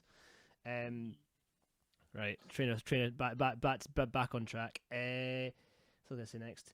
So you did Claque for a bit, and then after Claque, of course, the Claque evolved into Claquers, we're saying earlier and stuff. Did Claque evolve straight into Claquer, or was there was a period where Claque kind of just dissolved, and then you guys kind of started up again, or just kind of Dave did what you want to do it, and then it changed, or did it happen a different way? I was trying to remember this earlier, at least, but there was a gap. Wasn't there? There was a gap of a few years. There was definitely a gap of a few years, yeah, for sure. And I think, I mentioned earlier the thing around in Claque, there was for me, my experience was it was so incredibly enlivening. And then after a point, I began to feel like, I'm not sure I can replicate this. And so for me, the pause was, because I love Jer and Dave so deeply, and I share so much sort of politics with them and the pleasure of making stuff together. So it was a hard thing to stop, but for me, I needed to stop to understand that, make sense of that a bit, that kind of block in me to performing the same material in the same way. And our lives also just moved on and changed, and we moved cities and moved apart and together again, and there was all sorts of that going on. Just life happened, and then just in bits and pieces we thought we would do more, and thought, well, it's still holds Dave in the energy, and it's we'll just put an R on the end and we'll call it Claquer, and we'll let it change shape. Do you know what I mean? And you can sort of see the seeds of kind of Claquer on some of the Claquers, because obviously, as I was saying, folk Claque's noisier and I guess more aggressive in some ways. Like, well, not in some ways it is. There's a couple of tracks, like certainly. Actually, I think the two that you picked actually are probably the most Claquer-like tracks of that CD actually. And it's funny because my favorite point for yourself was the first I'd seen either. Well, the first thing I see the pair you did together was Claquer. I'd seen Jer play in God Is My Co-Pilot. I think that was the first time I'd seen you Jer play in anything. I think I also realized this recently as well. I can't remember how it came up. There was that, what was that band? There's a band called Mustard or something. I've seen them once before, and I think you might have been playing. I think Jer, you might have been playing when I saw them that one time at Banshees, but I can't remember because I didn't know you at the time. I think that might have been before God Is. I think that might have been before God Is My Co-Pilot, but God Is My Co-Pilot the first time I remember seeing you. But the point I'm getting is I remember with Claque, so that's the first frame reference I have for yourself. Well, for yourselves and seeing you together was Claquer, and I remember after buying the sort of the Claquer CD from you, Jer, and also buying the Claque CD, I remember putting like Claque on, and just being like, because I knew you did noisier stuff. Like I'd heard about Dawson, like Jamie had shown me some Dawson as well, I think at this point as well. But I don't know, I just wasn't. But it started off like much noisier, and I was like, well, that's interesting. And then it was really kind of fascinating hearing yourself sort of like scream and like really sort of yell at it, because I'm just not used to you delivering songs in that way, and I was like, this is really cool. This is like a younger Lisa like really going at it, and like it's just obviously I guess if like you know before it wouldn't be surprising, but for me my only from reference point for you was Claquer, so to see that was quite interesting. I was like it was jarring, and also like that's really cool, like to see that there's extra strings to her bow, if you get what I mean. Yeah, and that thing again, just form, different form for different times, for different expressions at different ages, and I might really yell again. I mean, I have in Claquer, I really let sound out, I really let my grief out, I really let my sort of rage out, and it's just nice that it's in with there's still a more fragile, brittle, melodic stuff that it's all the range is sort of is all possible. But I imagine I might really want to shout again. Do you know what I mean? I think that could be interesting to access as I get older. Do you know what I mean? Like what happens to your voice, and not only the kind of emotional impulses, but the physicality of your voice. And yeah, who knows? We'll see. Watch this space. Or I might never talk again. I might just do text. It's all a bit overrated talking, isn't it? We'll see. I look forward to seeing that, because I said, but well, the Claque albums is ace. Like I really like that, and then obviously the Claquer CDs class as well, because it's kind of just let's say that's more of a representation of just various things you guys do live. Because it's more music's more improvised. Was there so that was more written and stuff, because obviously there's drums and stuff. So obviously like if it's free, it makes more sense for there to be more aspects. But was there a cautious move into making it the music more improvised and stuff? Because obviously the poetry is obviously still as written, but obviously the way you'll deliver it will change, obviously based on what Jer's doing in response to it. But was there a cautious move between the pair of you to go, well, we had written songs, so we're doing this again, let's make it more improvised and free? Was there a particular reason for that, or did it just kind of come about? It's a good question, actually. Yeah, I mean, obviously, obviously there'd been they must have had obviously must have spoken about it. Must have had conversations about the fact that we weren't going to write songs, and I don't even know when we started doing it. At least Claquer. Who knows? Yeah, I can't remember. I mean, the recordings will be on the CD, which I didn't look at the dates on the CD, but. It said over 2013 and 14 when I had a wee look at it. Okay, brilliant. What did it say? Yeah, that's my. I did write this down. No, I didn't. I said it was released in Jan 2017, and then I think it said 13 and 14 when I looked at it. Yeah, that's brilliant. That's really helpful, and that makes me think of. At that point, I was starting to do much more improvising with dancers. I've got it here, 13 and 14. I've got it here. So. Brilliant. So I'd started doing much more improvising with dancers, and me and Selene, who started Collective Endeavours, we were really interested in how you put very direct ideas around how we live and politics and oppression and climate change. We were really interested of how to have those ideas in dance, which is seen as something which is seen as a non-narrative form. It's seen as abstract, for want of a better word, and especially improvised dance. I think for a lot of people, they wouldn't expect to find very concrete ideas being part of improvised music and dance, but me and Selene actually did a chunk of work on that and did some shows that which was called Around Titles, where me and Selene wrote a bunch of different titles. Some of them were quite poetic and some of them were more political and direct, or quite a lot of them were more political and direct, and we got the audience to pick out 3 titles, and then we would improvise the music and dance around those 3 titles.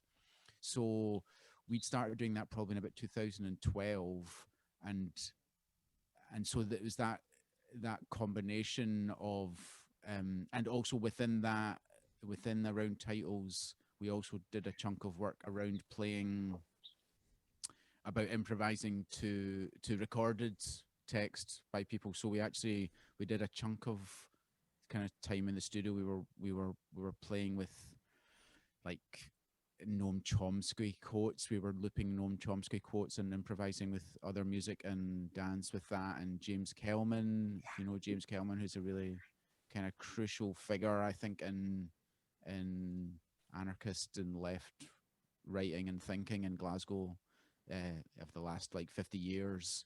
He's a novelist, but he's also a really amazing sort of essayist and thinker about politics and ideas. So we used James Kelman. I think we used Diane de Prima as well, who's like a very special poet to me and Lise, I guess I can say. Very, very special poet who's didn't die so long ago, but she's really amazing. Grew up in New York, but lived most of her life in California. But she was that brilliant combination of very expansive,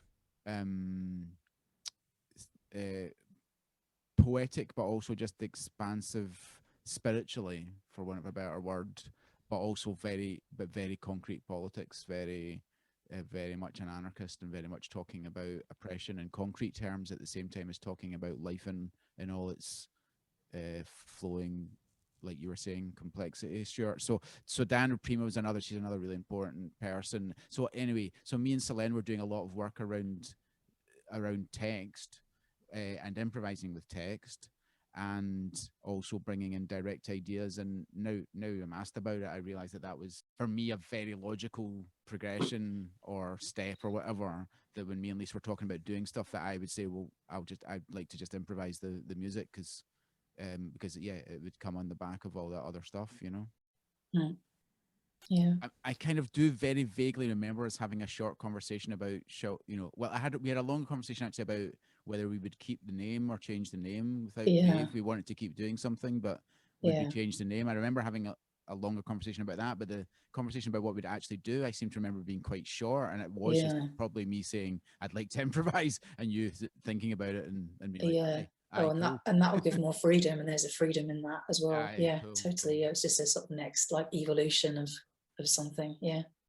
Because it's a fair gap as well, because I was looking at recording dates and stuff. It said like your Claque album was recorded in 2002, so that's like a fair gap between that. So you're right, I suppose. It's not only what you're saying as well. You probably also want to be like, well, that's like that 9 years later, you're going to want to show you've progressed, on the music front, but also on like the writing and stuff as well. You're going to want that to sort of be different, I guess. You're not going to want do the exact same, particularly if you're like reviving it, like after having a wee time off, I suppose, as well. That would make sense. I mean, that's how I'd interpret it, but as well. But yeah, for sure. Also thought it was interesting as well when you look at the credits for the Claquer album as well, that it says like recorded in like front rooms in Glasgow and London and in places. I can't remember the venue in London. It mentions a venue in London, and it mentions the Forest Cafe in Edinburgh and stuff as well, which was nice. Which was nice to sort of see mentioned and everything as well. Power Lunches in London, is it? Yeah, I think it was Power Lunches. Yeah, it was a venue in East London. Yeah, like a lo-fi kind of DIY space in East London, wasn't it? But I also like that it says, these are our no budget recordings, and I'm like, because again, talking about things that are punk, that's something that's incredibly like sort of punk in terms of aesthetic and mindset. Just like going, right, we're going to here's a collection of our recordings, like the music's improvised, the words are here. It's just recordings in various locations. It's not like written as like an album in one place. It's just in that.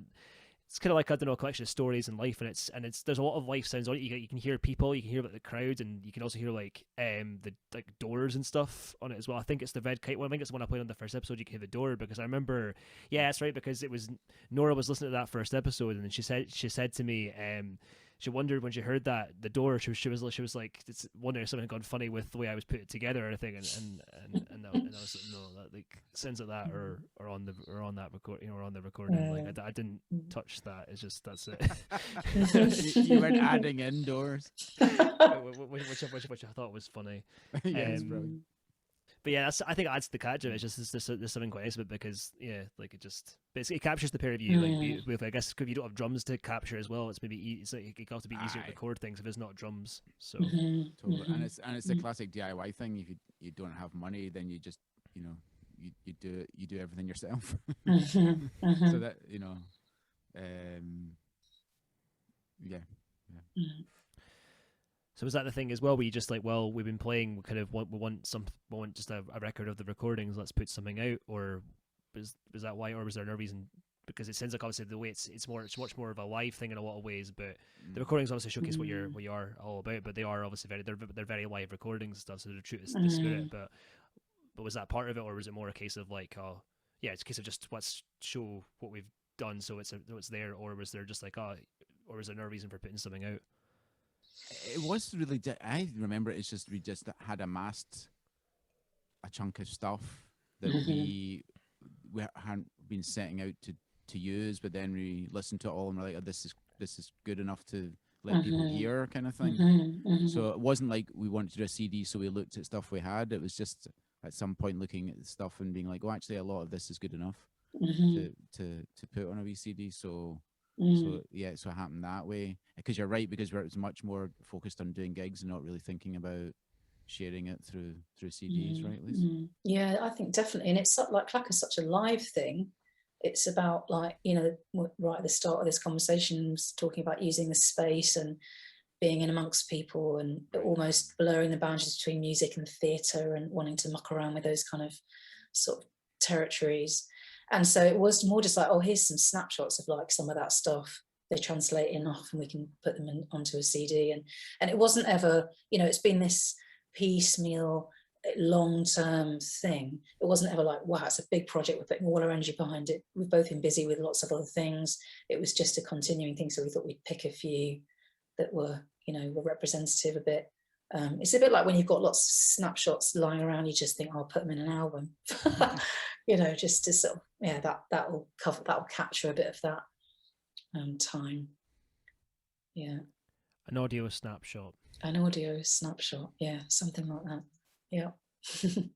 It's interesting because I remember it's nice to sort of think about this as well. I remember the first time I saw the pair of you play, like I was mentioning earlier, was one of Jaylin's gigs. The gig was at Henry's, and I just remember it because I was like, because she was going on tour with Remembrance. I remember that was the first time I seen Remembrance play as well, and I remember just I was running late or something. Yeah, I was running late, and I remember coming in, and I think it started early. I think it was one of those things where like it was a Wednesday or something. It was a Wednesday, so Henry's had to be done by a certain point. Because I think there was like a thing on it at the evening, so it had to be done by a certain point, like kind of quite early. So I think you must have started reasonably prompt because I remember I got there, it was like halfway through your set, and I remember seeing it going, oh, this is really cool. And I remember like speaking to, well, that was the first full gig I'd seen you do. Actually, I think the first time I saw you play would have been Lost Species at Glad Cafe. That was the first time I remember thinking that was I remember really enjoying that. And I remember, I think it was like, yeah, so I remember having to use, I think I used your bass amp or something, or some amp that you had, because I remember like something didn't work about it. I think I had to go in through the DI or something. I remember there was something funny with it or something. But anyways, so I remember seeing that, and I think it was cool. And then I remember so I recognized yourselves from then, and I remember sort of seeing it, and I'd be like, oh, that's really cool. But I was kind of like, oh, I wish I'd seen all of it. And I remember speaking to yourselves afterwards, being like, oh, I've been, because I think at that point I've been putting on, I was putting on gigs, but not I was putting on a bunch. Yeah, I think I'd start. Was that when I started? Yeah, that was when I started putting on more gigs and stuff, because I'd been around 2019, and I remember being like, oh, I could piece on or something. And I remember, Jerry, you said to me, you were like, well, if you put us on, you can pick the time that we play at, so you can see it all, or it was something along those lines. I can't remember. I'm not quoting you exactly, but that's close enough. And I remember thinking that was really funny. And I remember just asking you about the music then, and then you were saying, yeah, the music's all improvised, and I'm like, what, really? But it makes sense now. But at the time, I was like, wow, that's you know. But it was just cool. It was just, yeah, I just thought that was really funny that you were like, oh well, if you put us on, you can control this and stuff, so you don't miss us. And I'm like, that is a great idea. People should say that to people who are asking to put them on gigs, because it's so true. Like, I mean, yeah. Well, it's totally analogous with. I was talking to a pal yesterday about when you're doing live sound and you. Yeah, sometimes if you're really into the music that you're doing sound for, you're basically being paid. You're being, you know, everyone else is paying to see it, and not only are you getting paid to see it, but you're getting to get it to sound exactly how you want. So it's sort of like, yeah, it's almost like, perfect. You know, it's like that's when the job's perfect. You get to make it sound exactly, because obviously if you're a sound person, you go to gigs, you're quite often like, this doesn't sound how I would do it, you know. And most sound engineers have to be able to switch that part of their brain off, because otherwise it will just sabotage their enjoyment of the gig. But so the job's brilliant when you're doing music you love and you get it to sound exactly as you want. It's just like, yeah, perfect. it's a nice wee bit of icing on the cake, you could say, right? Say that again. Is it a bit of icing on the cake? Is it? Like, to get it to sound how you want, kind of thing. Well, if it's bands, if it's stuff you're into, and you're sitting there like, once you've got it sitting right. I mean, like I say, it's like everyone else is paying to see the band, and I'm being paid to see the band. And if I like the music, then it doesn't feel like work. It just feels like you're just enjoying getting the sound to be as I want it to be. You know what I mean? So it feels decadent. It's really weird. You feel like, really, I get paid to do this? You know what I mean? When I'm it's better for me to get to make it sound how I want. Do you know what I mean? I will enjoy it more that way than maybe hearing someone else's sound that isn't exactly how I would do it. Do you know what I mean? So it feels pretty decadent and sort of yeah, it can be whatever. A bit sort of cheeky almost. I get paid for this. It's a good way to look at it. I thought that was an amazing gig, and I know you've already spoken with Jalen about it when she was on the show, that the episode she was in, the Remembrance Species. But that was also a real sort of feeling of kind of DIY culture. Yeah, doing really beautiful things and bringing people together. And for me, it was just such an amazing meditation, you know, seeing Juana reading and everyone performing, and this sort of passion that Jalen brought to putting that together. And yeah, it really felt like that's where music can be a sort of portal for that kind of, real sense of kinship and how you can sort of gather together around stuff. And actually, even the track that we played, the Claquer track, called Blackfish, had this really DIY origin feel to it as well. I was reflecting with Jer. I mean, for me, it was a huge privilege to play with Catriona Mckay. You know, she's like incredible harp player, but it was like we were both happened to be at a gig that Jer was doing, a music and dance gig, and we were in the bar, and she was talking about having witnessed sort of what happened with Wales when she was on tour up around the islands, and I had read an article about, you know, the threat to the orcas. And then I said to her, just really off the cuff, hey, if I write something, should we do something with this? And that was the beginning of that. Do you know what I mean? It really was like, I think I particularly feel it in Glasgow, but I think generally in Glasgow and Edinburgh, the feeling that some people are making music, some people are involved in what more overtly would get called political organising, some people are in different sort of arts, some people are doing, you know, radical health, or is it? But there's a sort of intersect and interbleed of stuff, and that really gives me energy that, you know, you can get to meet people through all sorts of different configurations and networks, and that for me was definitely one of those moments, you know, just yeah. And the other thing, you know, it's not like comparing it to Edinburgh, but just in its own right, you know, I've said it a lot over the years, that it's also someone like Catriona Mckay, who's like, you know, composes for orchestras and does what is seen, you know, is a professional player, and has a certain kind of stature in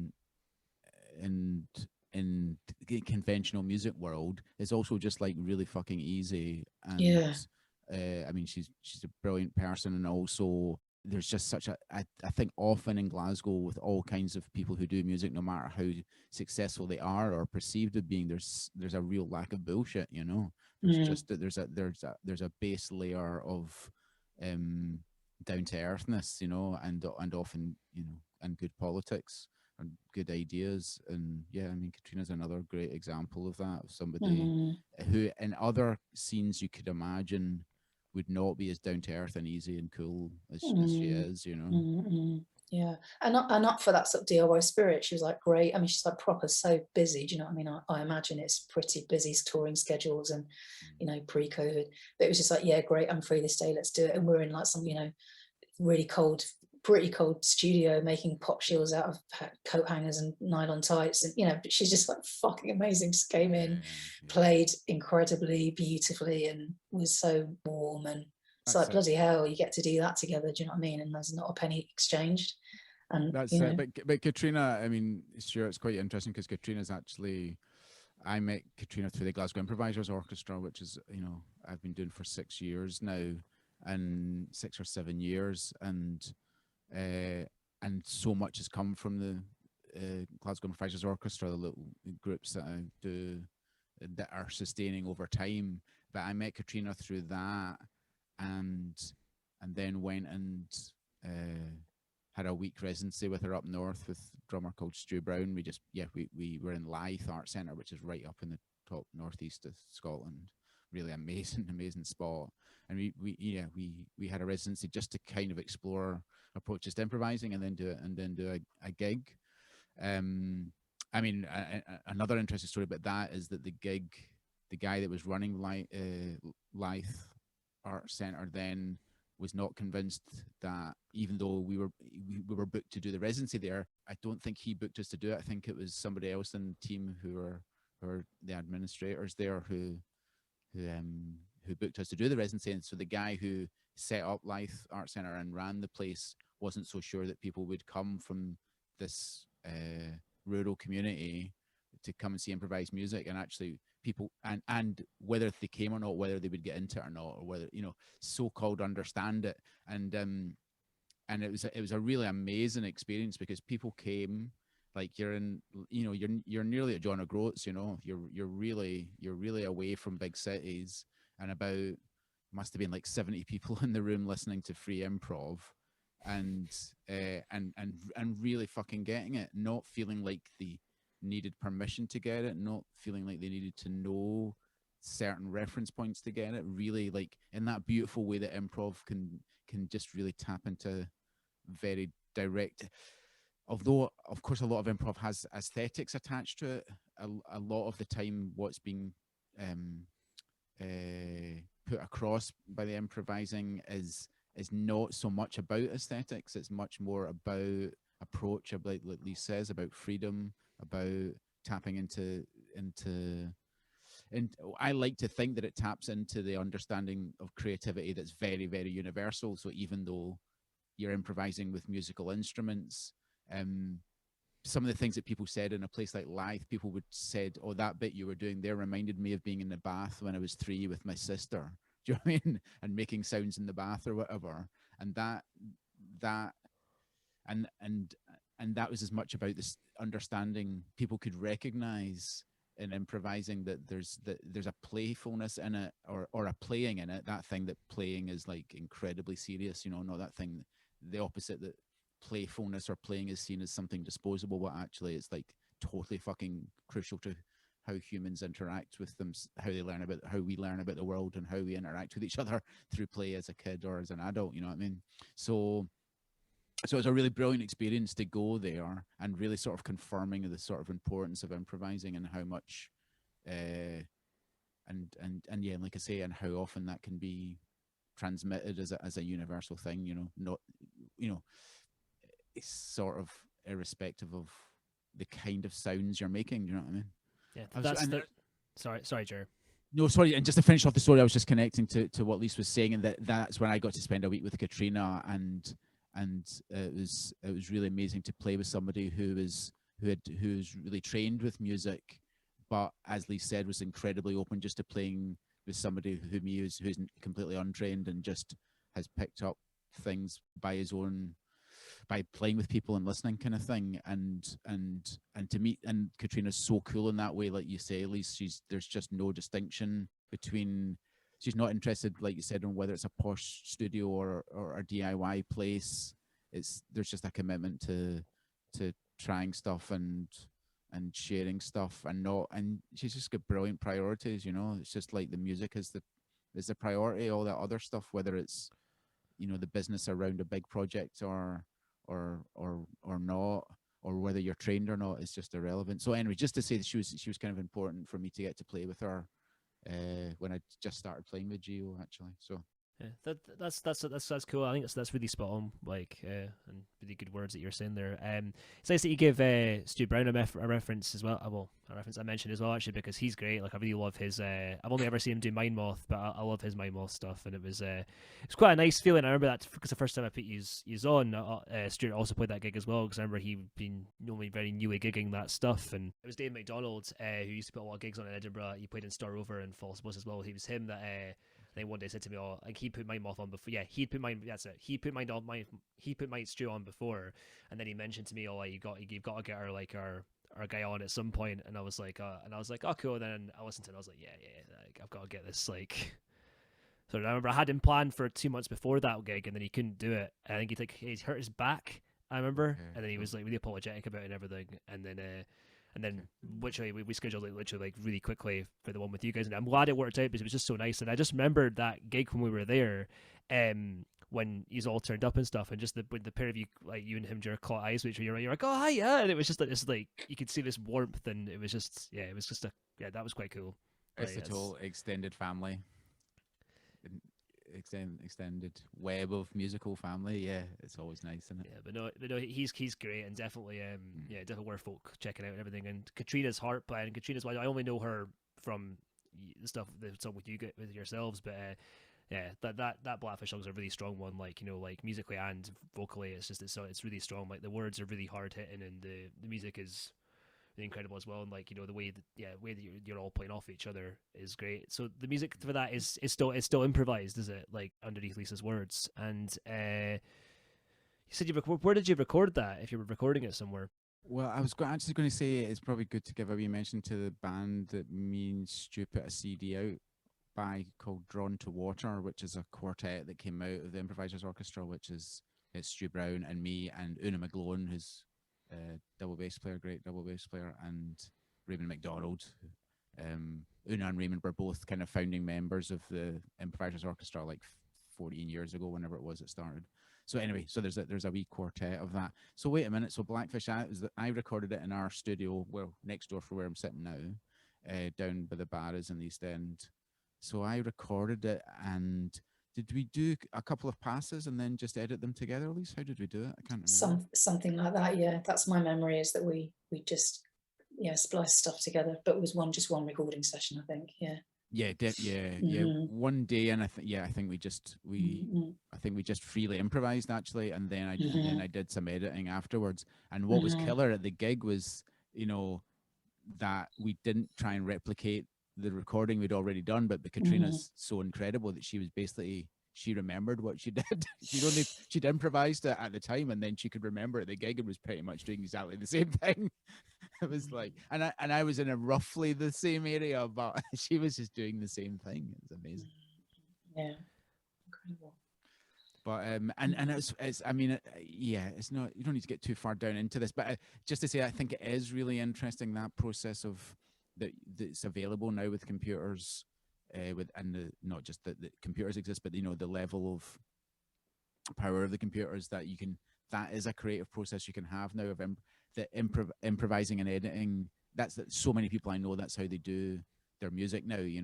It's that there's such a schism, or not schism, but there's not such a binary between written music and improvised music, that a lot of people I know, like even Stevie Jones. Do you know Stevie Stewart?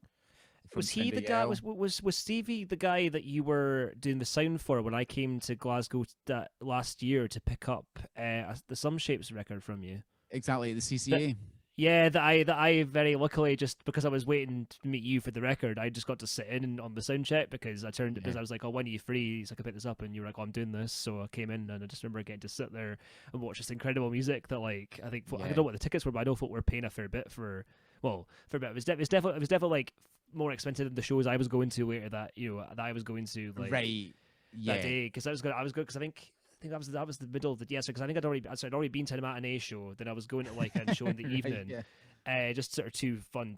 One was like a noise show, and the other one was like just like a sort of more DIY kind of I'm trying to vary lineup. I call it like a DIY punk gig because that's that sort of spirit and stuff.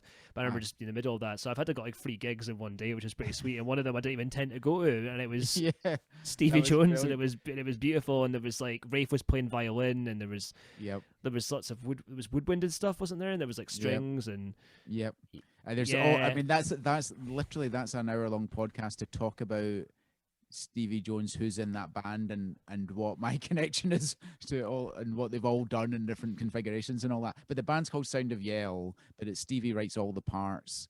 But it's all kinds of people. Alex Nielsen, who plays in Alex Rex, and Rafe. I'm not going to list everyone because I'll forget someone. Ali Roberts is in the band. Georgie McEwen, that was White, that used to be in Painted X-Ray. She's in the band. Rafe, like you say. Vicky Morton, who plays recorder in it. Actually, in the end, I think I've not forgotten anyone. I think that's everyone. Oh, Stevie Jackson from Belle and Sebastian, he plays in it. So anyway, just why the hell were we talking about Stevie though? What was I going to say about him? I honestly can't remember how that. Because you asked if I knew him. About processes, I think it was about improvising and editing and the sort of non-binary between structured and improvising music. Amazing. Yeah, thanks, Lisa. Yeah, amazing you remembered. I would never have grasped that back up. Yeah, so even Stevie, who does all kinds of music and does something that's as written as Sound of Yell, me and Steve have done a bunch of different projects together. The main two is called Sycamore and Friends, which was me, Stevie, and Shane Connolly played as a trio, and then Stevie got a bunch of other players to play on it. People like Nerea Bello, who's this incredible singer, Basque singer, stays in Glasgow. And then we did a group called The Bravest Boat. Me and Stevie started a group called The Bravest Boat that has Rafe in it and has Abby Vulliamy from England playing viola on it, and George Murray. So just to say that's how Stevie's worked even over the years is to combine really tight writing with improvising, and then editing the improvising into shape. And I think it's a really nice way to do stuff. I think it's kind of the best of both worlds. You kind of have the detail of writing stuff where you want it, and then the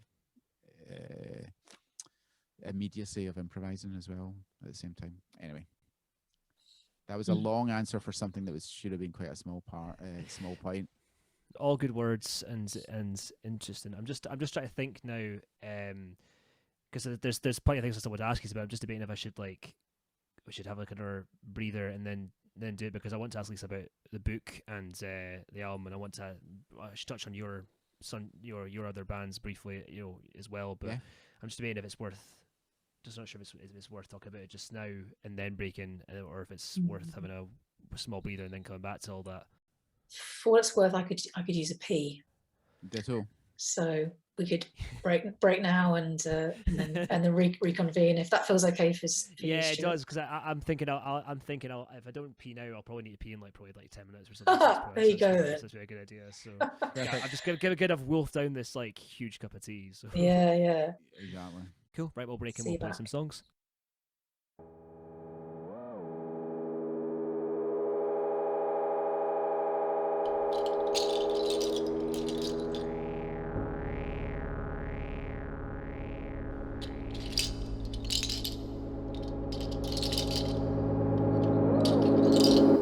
Fire. I'm licking the salt off this beat pulsing in me, both hunger and hope. All the freedoms hard fought for, everyone who came before me, my gratitude. I'm saying my prayers here, making my offerings, my mouth shape the arches of your feet, trace your bones, ankles, the inside of your thighs, breathing every part of you deep into me. This is play like cubs at your armpit, at the tendon's edge, my lips at the soft hair and hollow, tracing a circle at the centre of my palm, over your nipples hard up against my hand like buds. You make my collapse all fire then water, my mouth's drug, suck, and your long slow out-breath. The light pales on your breast, sloping to sternum, and I'm pressing into your ribcage, plunging into your hips, holding you down. Joy, joy, rise you up, sweating. Make joy with you from the tissue in my throat, ululating tunnel, raking my fingers down the folds of your back, leaving marks. The sun's rising. It's dawn. I'm anchoring into the flesh of your arse, weaving my elbows through your soft legs, trailing to the waters to drink. You are fresh, the taste of ozone, blossom, the sea come in, rush, making to you inside now like a dream world, sensate, all of my whole hand in you, rocking.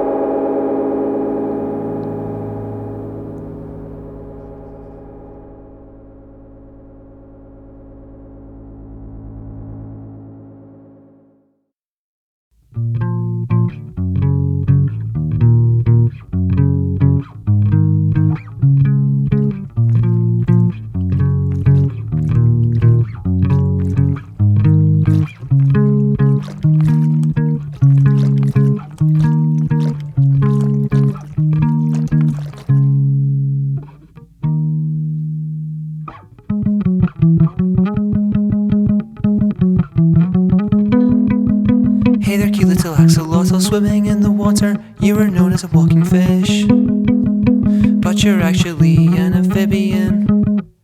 You were from Mexico and never grow up, remaining quite a gildan in the water.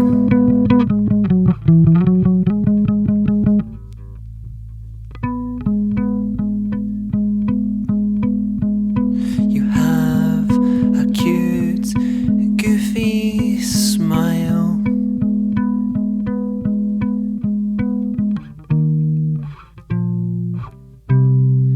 You don't develop lungs. You don't develop lungs.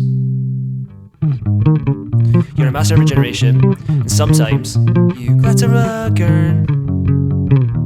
That means you like to climb in German. the Jurassic God describes himself as one of you, supposed to water monster, To avoid being killed by the other gods. You come in a variety of colours. And you swim and you walk and you climb, oh so playfully.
Swimming, walking,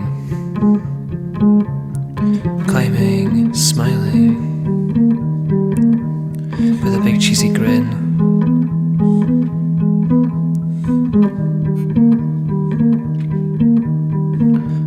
That's Cubital axolotl, living permanently in the water. You don't develop lungs and never grow up. That's Cubital axolotl, living permanently in the water.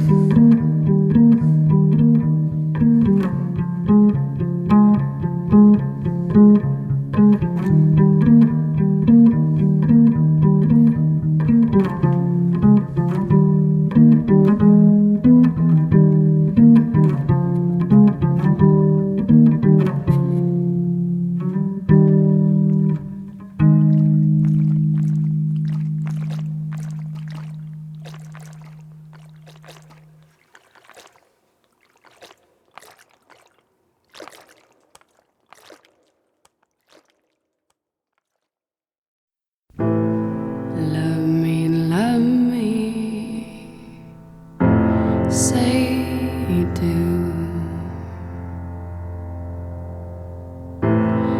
Let me fly away with you.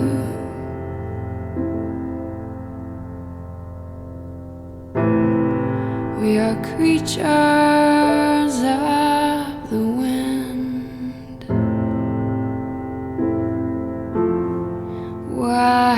Wild is the wind.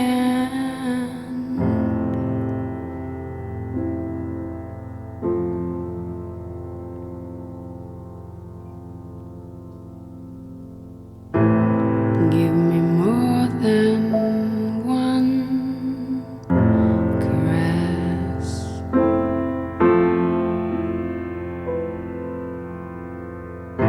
Satisfy this hungriness.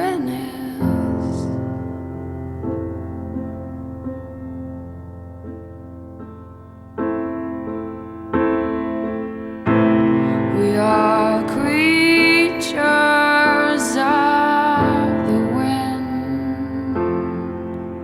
Wild is the wind.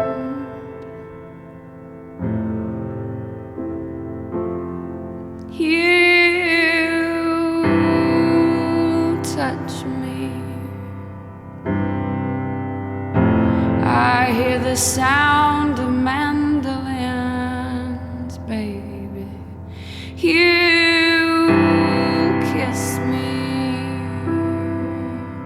With your kiss, my life begins.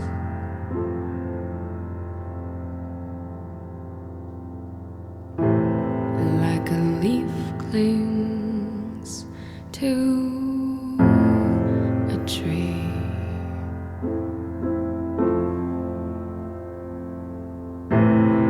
Baby, please cling to me.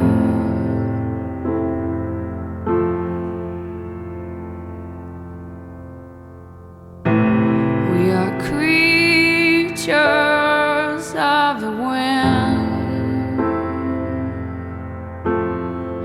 Wild is the wind.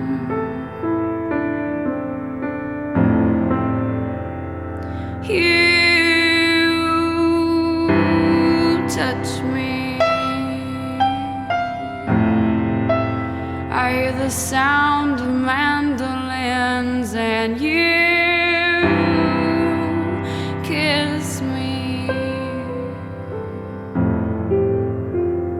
With your kiss, my life begins.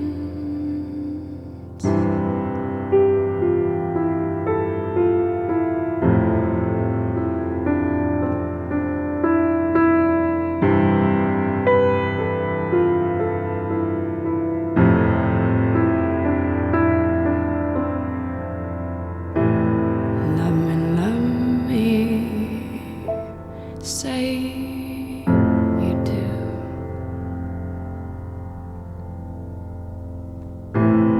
Let me fly away with you.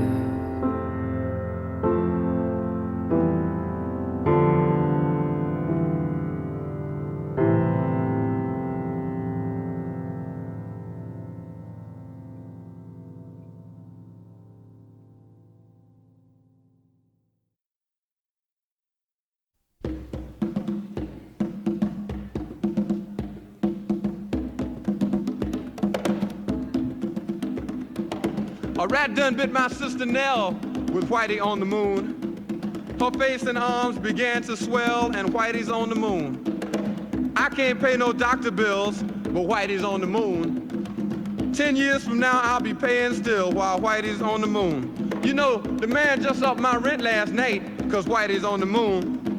No hot water, no toilets, no lights, but Whitey's on the moon. I wonder why he's upping me, cause Whitey's on the moon? Well, I was already giving him 50 a week, and now Whitey's on the moon. Taxes taking my whole damn check. The junkies make me a nervous wreck.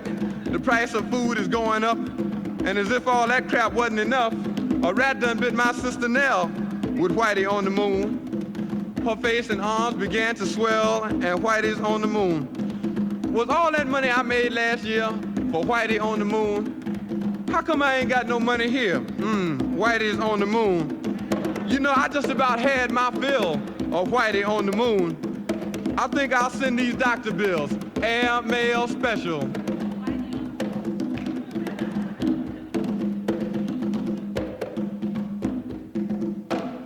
To Whitey on the moon.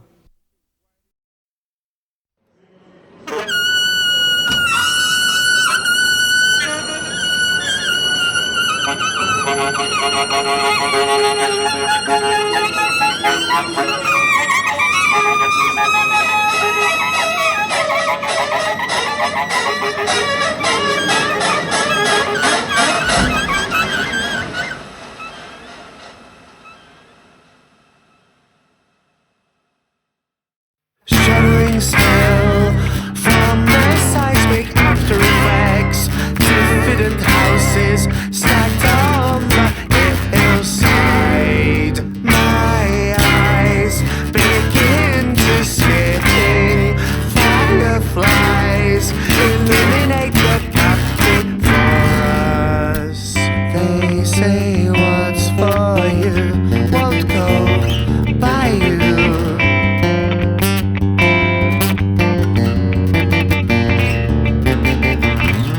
Smiling infectiously, a wise baby advised me to go into the yard and pick a four-leaf clover. I did. He placed it in a miniature envelope and gave it to me.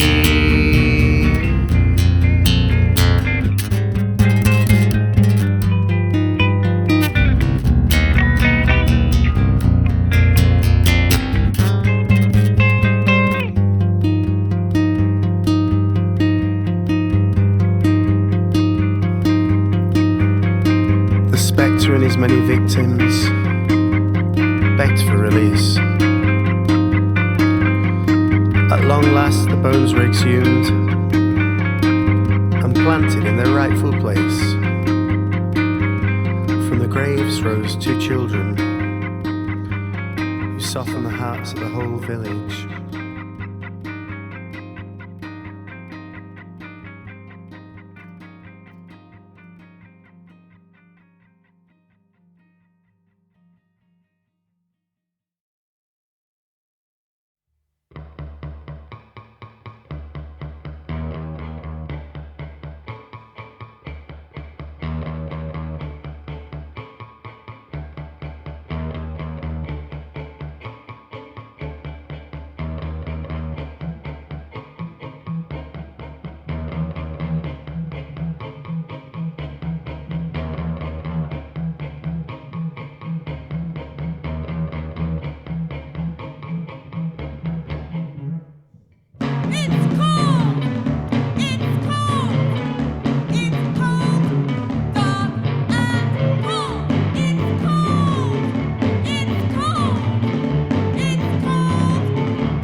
those who are just listening there will have heard Fire by Lisa Fannen with Letitia Pleiades, Cute Little Axolotl Swimming in the Water by Puppet Midnight, Wild is the Wind by Cat Power, Whitey on the Moon by Gil Scott Heron, Capitalism Is One by Howie Reeve, Pellet by Howie Reeve, and It's Cold by Painted X-Ray. So earlier we were talking, I was saying we're going to talk about the other projects and stuff that you both do. So also, given Jer had the longer story kind of earlier, I'll start with yourself here, Lisa. So so you've got there was, in terms of your poetry, you've got your Faultline book, which I saw. I was trying to work out when that came out. I mean, I had a look inside my copy of it, and it said October 2018, but I don't know if that was the first ever printing of it. It said first printing, but I don't know if it was released in some form before, or if that was when it came out. Yeah, so that's when it came out, November 2018, and I guess I spent some focused time gathering it together in 2018. I thought, some of the pieces I'd written over like decades, and some I'd written really recently, and it was this really amazing process of just picking back through journals and notebooks and scraps of paper mostly, and just thinking, okay, these ones still speak to me, these still stand, and I'll try and like craft them a bit more and gather them together and try and flow them together. So yeah, so November 2018, and had a sort of launch gig at the Glad Cafe, which was really amazing. They're always sort of, dead supportive. And then I suppose in the context of this conversation, what was then really exciting for me was to decide that I wanted to collaborate with some musicians and put some music to those words, or have music through the words, or supporting the words, or playing off the words, or whatever it is people chose to do.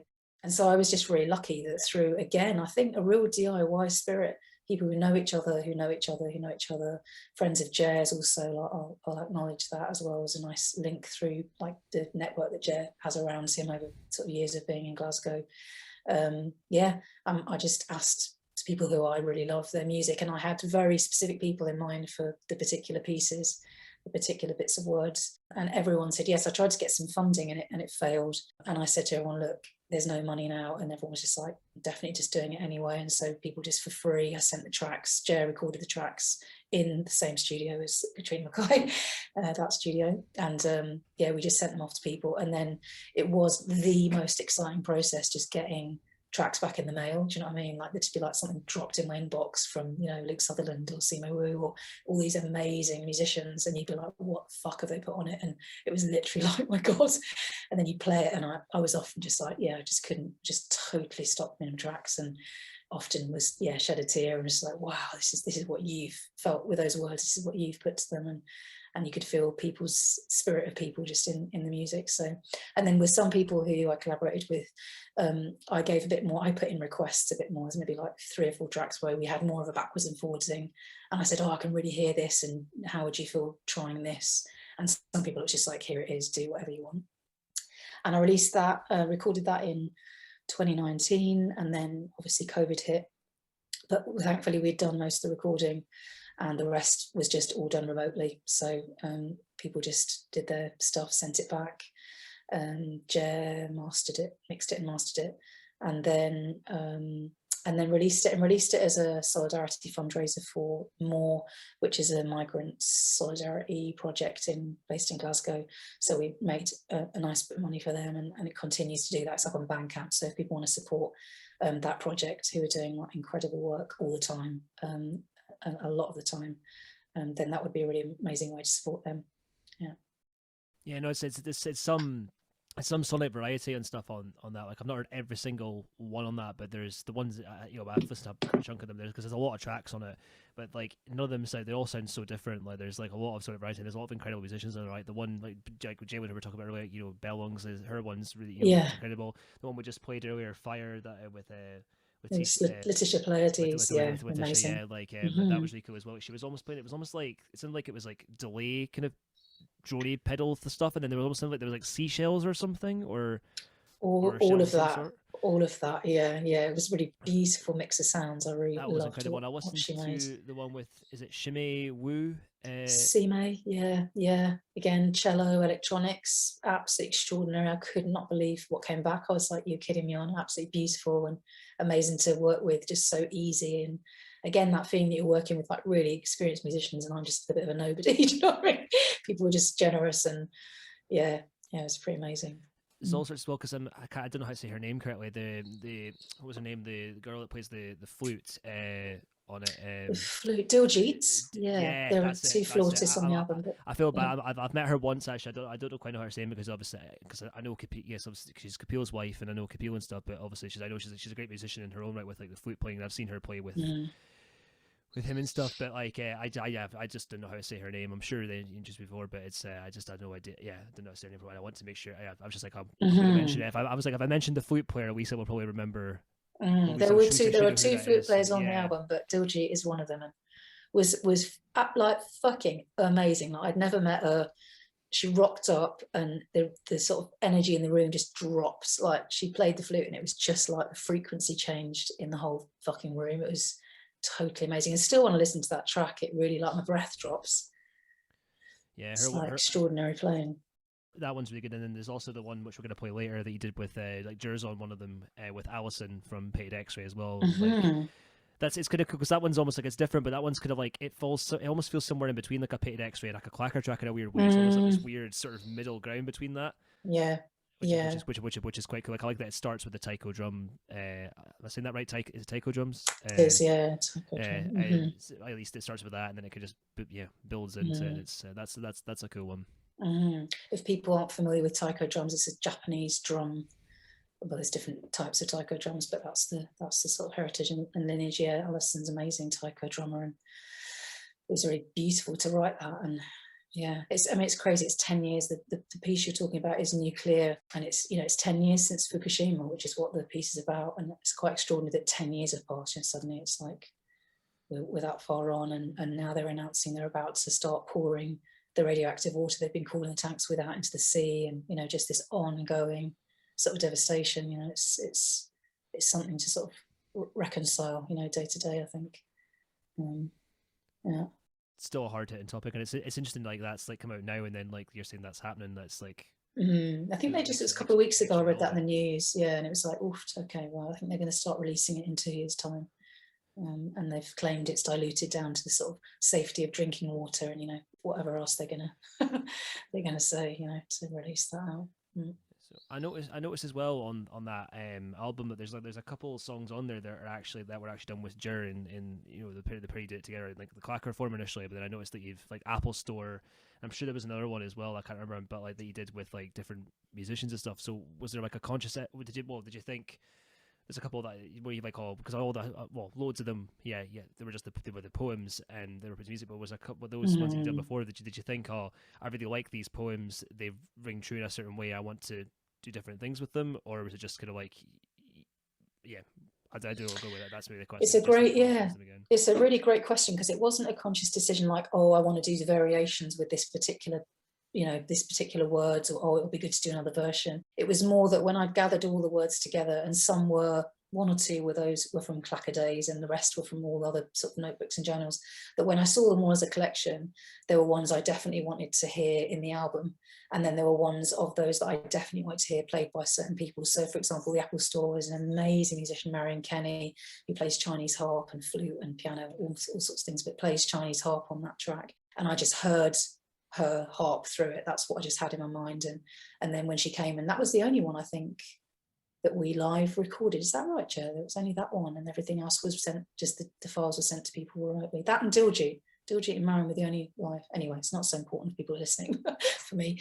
But yeah, so in that instance, to answer your question, Stu, it was just that that poem still stood strong for me as one I wanted to put in the album, and then I could hear a certain musician that I wanted to play it, and by coincidence it's one I happened to have done with Jer improvising before with a different soundscape. So makes sense. And I guess one more thing I should ask to sort of back to more the words and stuff, because I mean we talked about various things that you like that you write about, and there's been some various sort of talks about like kind of things that maybe inspire certain word stuff. But is there any particular two things would be, one, is there anything in particular that we've not kind of covered that you think that kind of inspires the words that kind of come to you and stuff? And another thing would be is there any particular or a particular few poems in particular in the book, just the words themselves that you're like, but you think, these are like, you're particularly proud of? Like, is there like, I mean, like they're all all the ones I've read are all and heard are all great poems stuff. Like I'm just to make that just to make that clear. I'm sure that's come across fine. But I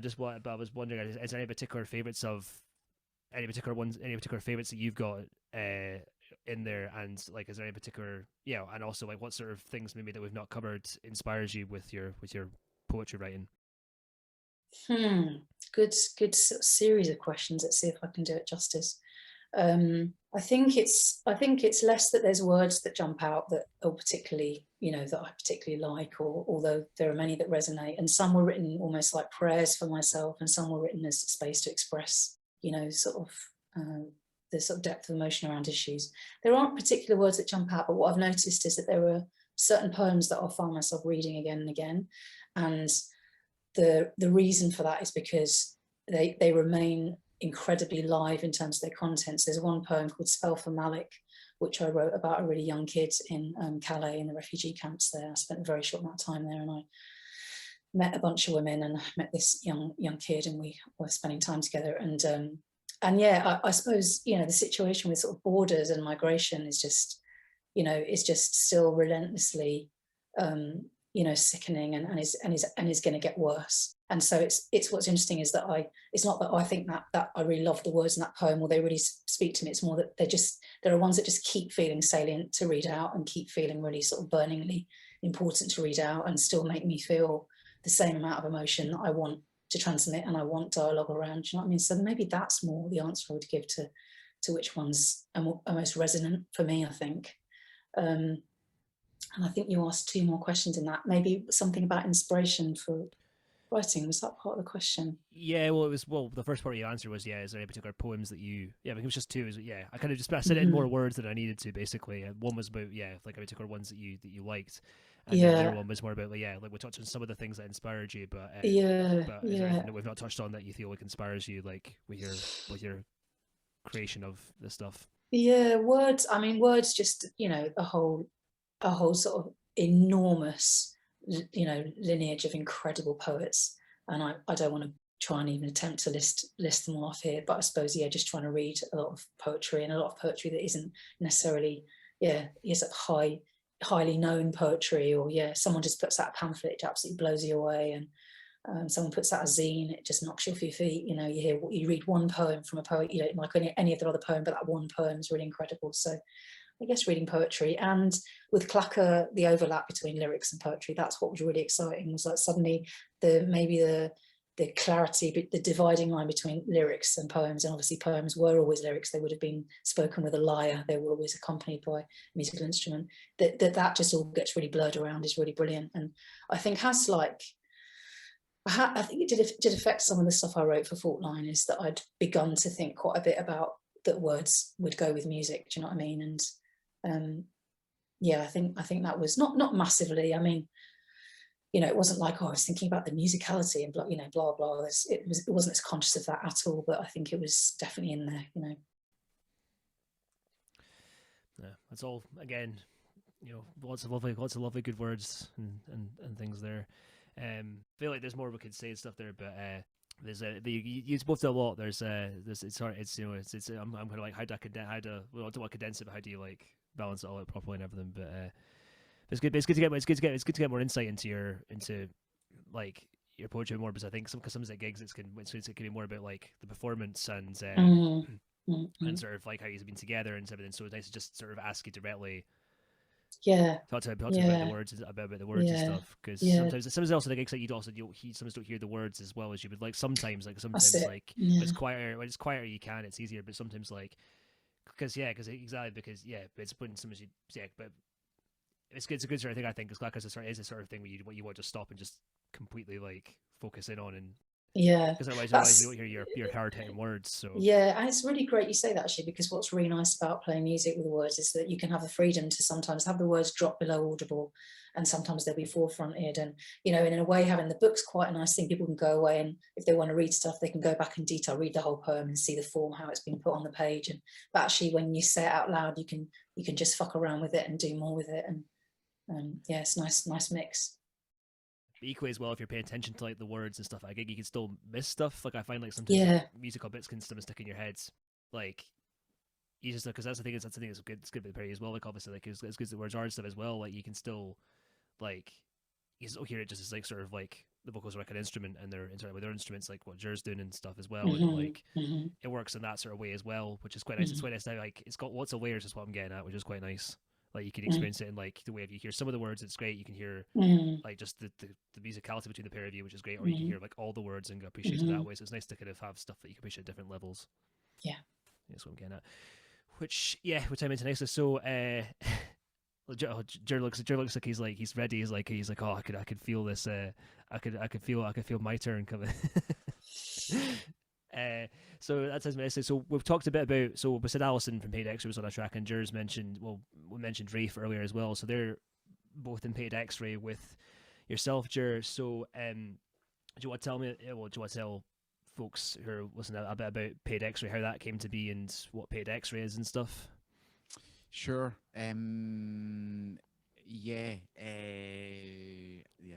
Dates. I don't have dates in front of me, but I'll do an abridged version. So I played in a group with Tycho starting in I think 2008. The Alison was still living in. Well, that's not an abridged version. Okay, I played in a group which had Alison in it and a great drummer called Shane Connolly, who I also did Sycamore with, and two other Tycho drummers, Georgie McGoon and Lucy Searle. And so I was playing in this band that became known as Isho. I left that band, but after a time kind of missed playing with Tycho drums. I guess that's the most important thing to say, that the Tycho are just a really incredible thing to play with. There's so much to say really about that, about the approach that is taken to teaching Tycho drumming.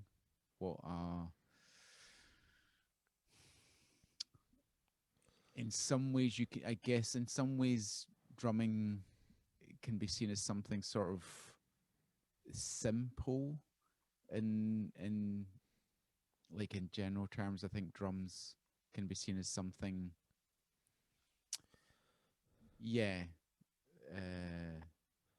less nuanced than other. I mean, I don't think that's true, but I think they can be perceived like that. And Tycho, especially because it can be big, loud, and sometimes fast drumming. But there's so much to say about Tycho, about how it's about what I've learned from people who I've played with, who play Tycho, who study and have studied Tycho, what they've told me and what I've learned about the approach. And I mean that it's very much Alison. I hope she would agree that the way she's been taught by a guy called Kuramaya Sensei, who's a Japanese drum teacher in Japan, it's very much about basically making your personal energy at one with the drum, with really making the drum resonate out into the world from your energy. So it's a very, as much as it's very technical and very precise, it's also very much about connecting to bigger energies than yourself through the drum. Maybe I hope that's okay, Alison. I hope that's an okay way to say it. So it's a profound thing to do, I suppose, is the shorthand. That playing Tycho is a profound thing to do, which is, of course, the music is a profound thing to do, but it's very much at the heart of doing Tycho. You have to really give yourself to it. And so the drums themselves are just completely remarkable. I've always said to Lisa that, and said to other people that after a while the Tycho drums just don't feel inanimate. They feel like they're beings with personality. The drums themselves, it's quite an incredible thing to get to play with. And then sonically, this is the sound of the drum. It's really unique how you can play with the drum to make room for the drum to fit. The drum fills so many frequencies. You have to play in a very particular way to make room for the drum, but also support the drum at the same time. And I love that. It's a great challenge, and I love doing it. So when I stopped playing in that, after a wee bit of time, I missed playing with the drums for all the reasons I said, and missed playing with the drummers, and started to play a bit with Alison, just the two of us. And then I played with Georgie, just the two of us, and then Alison, Georgie, and me started playing, and then eventually we were joined by Rafe playing violin, and Ali Begbie, who plays bass, and he also plays bass in Sumshapes, and he's a really old friend. I basically learned to play music with Ali basically as a teenager. I wouldn't have kept doing music if I hadn't had Ali to make a noise with when I was a teenager. So Painted X-Ray is now, we always say it's like skins and strings. So drum skins and the guitar, bass, and violin strings. I think we've been going about 5 years now, Painted X-Ray, something like that. I haven't really kept track. I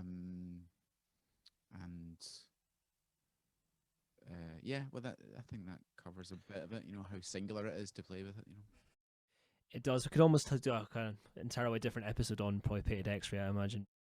Another band of yours that's probably worth mentioning that we played a track of earlier on is Sumshapes. So I guess maybe the same question for Painted X-Ray, but for Sumshapes, tell us a bit about Sumshapes, because that Cabin Biscuits album that you did is I think it's great. Like I'm well into that album. I think that's a class album. Thanks very much. So Sumshapes is basically the band I was talking about before, Dawson, that played in the early 90s. Had different drummers at different points, but it was always me and Ali Begbie that played in Sumshapes. And in the middle era of Dawson, the drummer was Richie Dempsey, who's a really incredible drummer. Plays in the band Stretchheads, if you know Stretchheads, who are also a really great band from that time. And so we played together, and then Dawson stopped in like 1994, and me and Richie played in other bands, nothing that did masses, but we kept playing in little bits and bobs, but hadn't played for a long time. And then me and Richie met and decided we wanted to play again, and we were thinking about who we would play with, and the only person that I really wanted to play with was Ali again. So it's a really lovely thing. Sumshapes started, it must also be about 5 or 6 years ago maybe.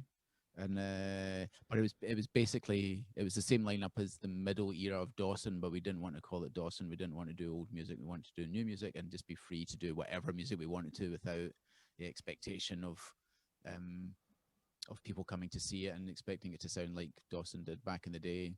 So it's a beautiful thing, isn't it? That's like, I've been playing music with Ali for 35 years. I've been playing with Richie not constantly for 30 years, and not constantly with Ali for 35 years, but me and Liz talk about this a lot. It's a really beautiful thing to get to play with people for that amount of time, you like your dear friends, and to basically have a way of communicating that's not based around words with people.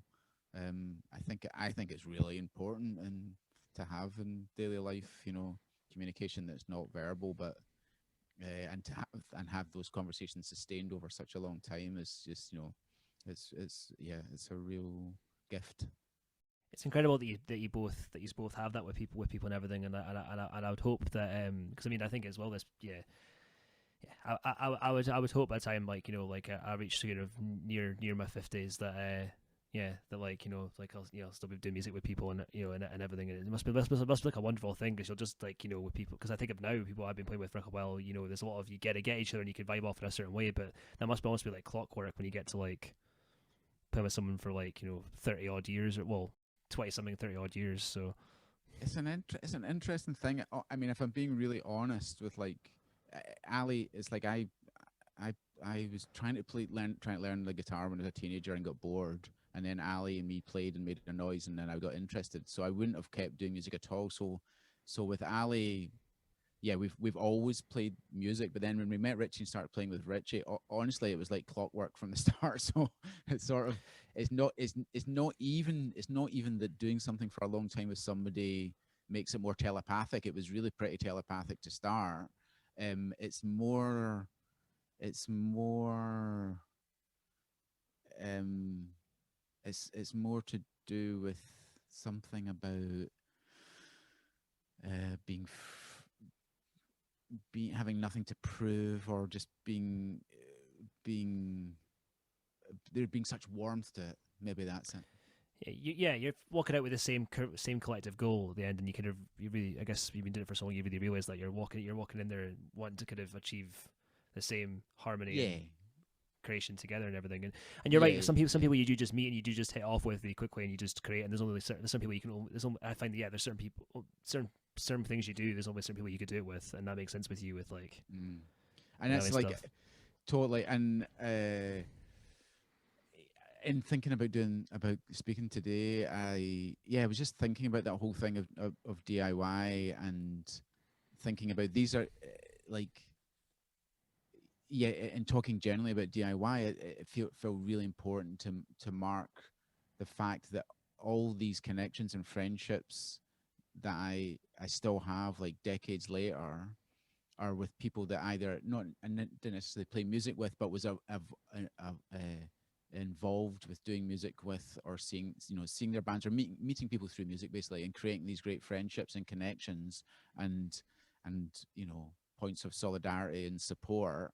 I do think all that stuff happens much more easily in a music scene like DIY, where there's no pressure of career, where people are not worried about making money about what they're doing or building a career, but are doing it because of the love of it, because they have rage they have to express, or sorrow they have to express and share. And it really is, it's a question of like, what does it mean to do DIY stuff, and why would you do DIY stuff? There's so many reasons, and one of them is just the connections you make with people, and how they can sustain you over time is like totally incredible, For sure, I completely agree. What you're saying, that's all.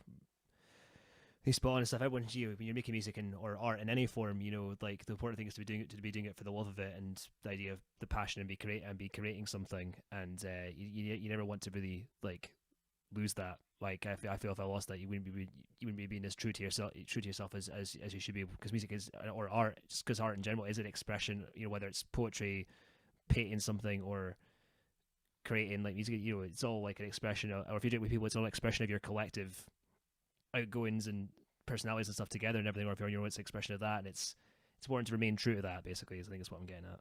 Absolutely. And the thing that is more difficult if you're doing it within the structures of career and money, then it makes it much harder to especially collectively express stuff is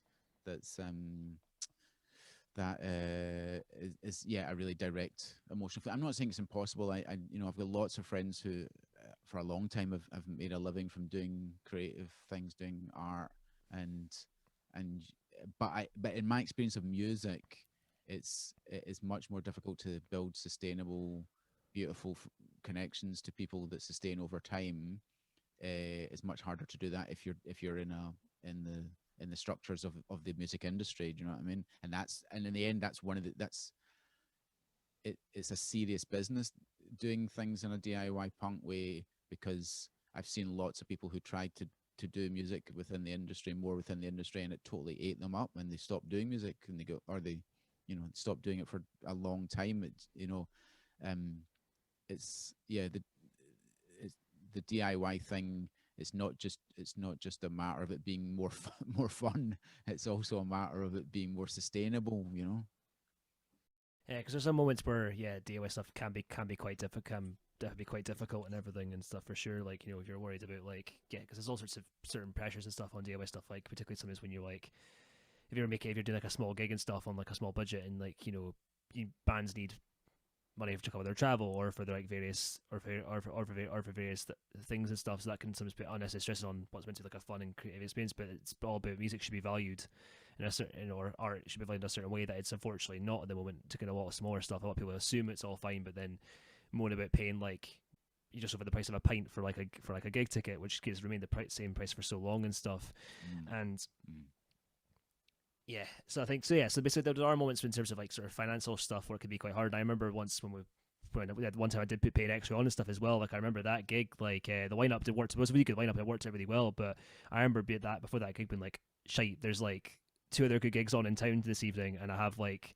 And all the bands, like, you know, it was all just breaking even on their travel costs effectively and stuff and everything. And you're kind of just like, it's just nuts to think of as like, what, you know, like, it was this pressure of making that, and all worked out fine. But it's like, for something that's meant to be all fun and enjoyable, it worked out fine. Then there was this brief period leading up to that where I was just like, oh God, it's like, how do you sustain this and make this work?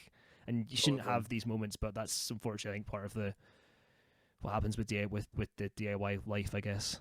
It's part of caring as well, isn't it? It's part of caring that you want things to be done well and people to get the money that, you know, that they deserve and everything. But I think it's interesting just listening to you speak it. Then of course you know, it comes up a lot about trying to get money to sustain music projects, but even though that can be tricky, it's so much more easy to emotionally sustain it, I think, if you do it DIY.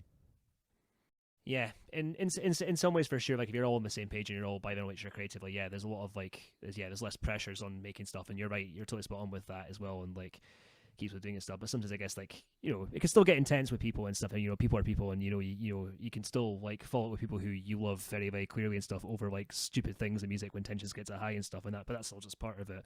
But equally as well, when you're creative with somebody and you both, or you, however many you are, see this moment and you're like, oh, like you're all on the same page and this beautiful moment where things have worked out correctly for you. It's a fantastic feeling. Or if you're an audience member or a band member and you're in a room together creating a shared experience, it all just works out and goes beautiful for you. There's moments you can just turn and go, right, everything's all right, everything's all good here. We're all in this journey together, I guess. Yeah.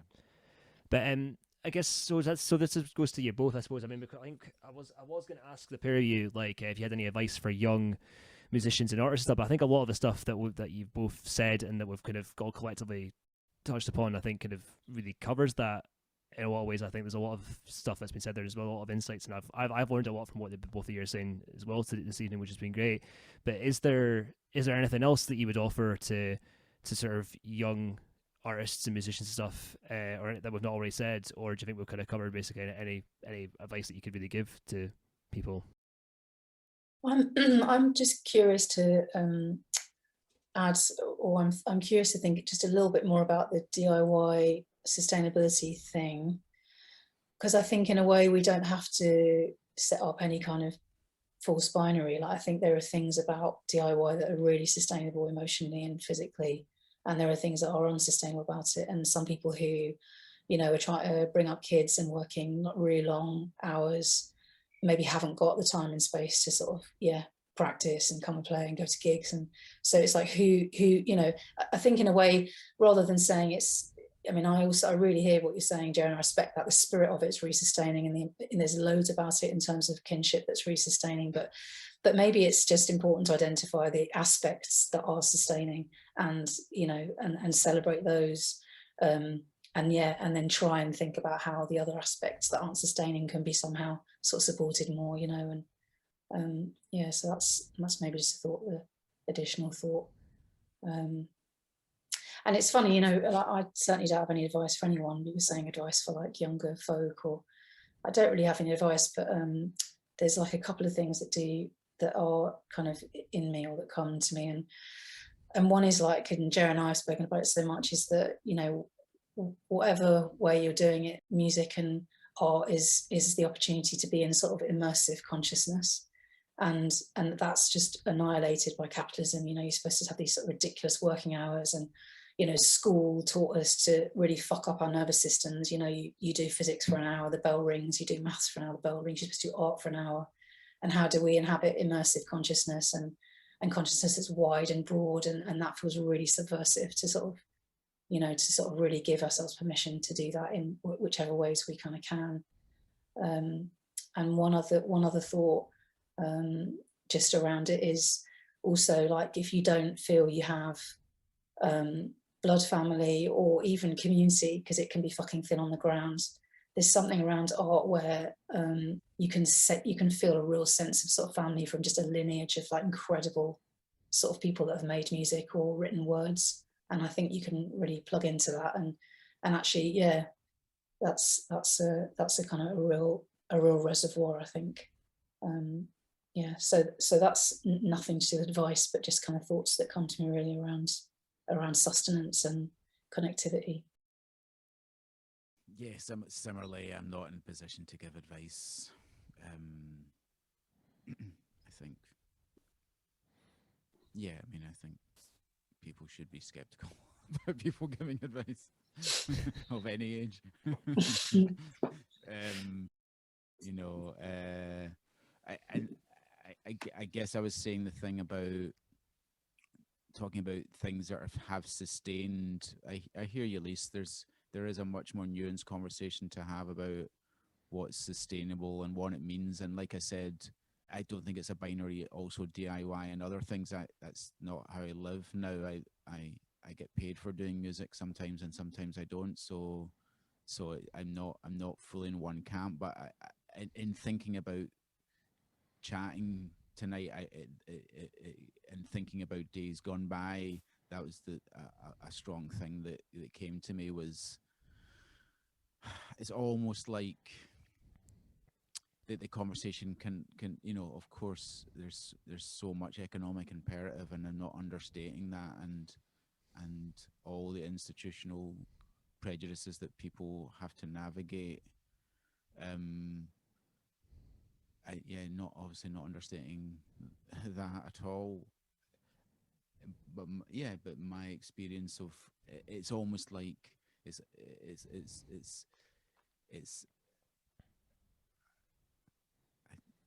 it's good to think about other notions of sustainability, because the conversation can so often revolve around economics, around everything, and around sustainability, and without being sort of glossing over difficulties or being rose tinted about it.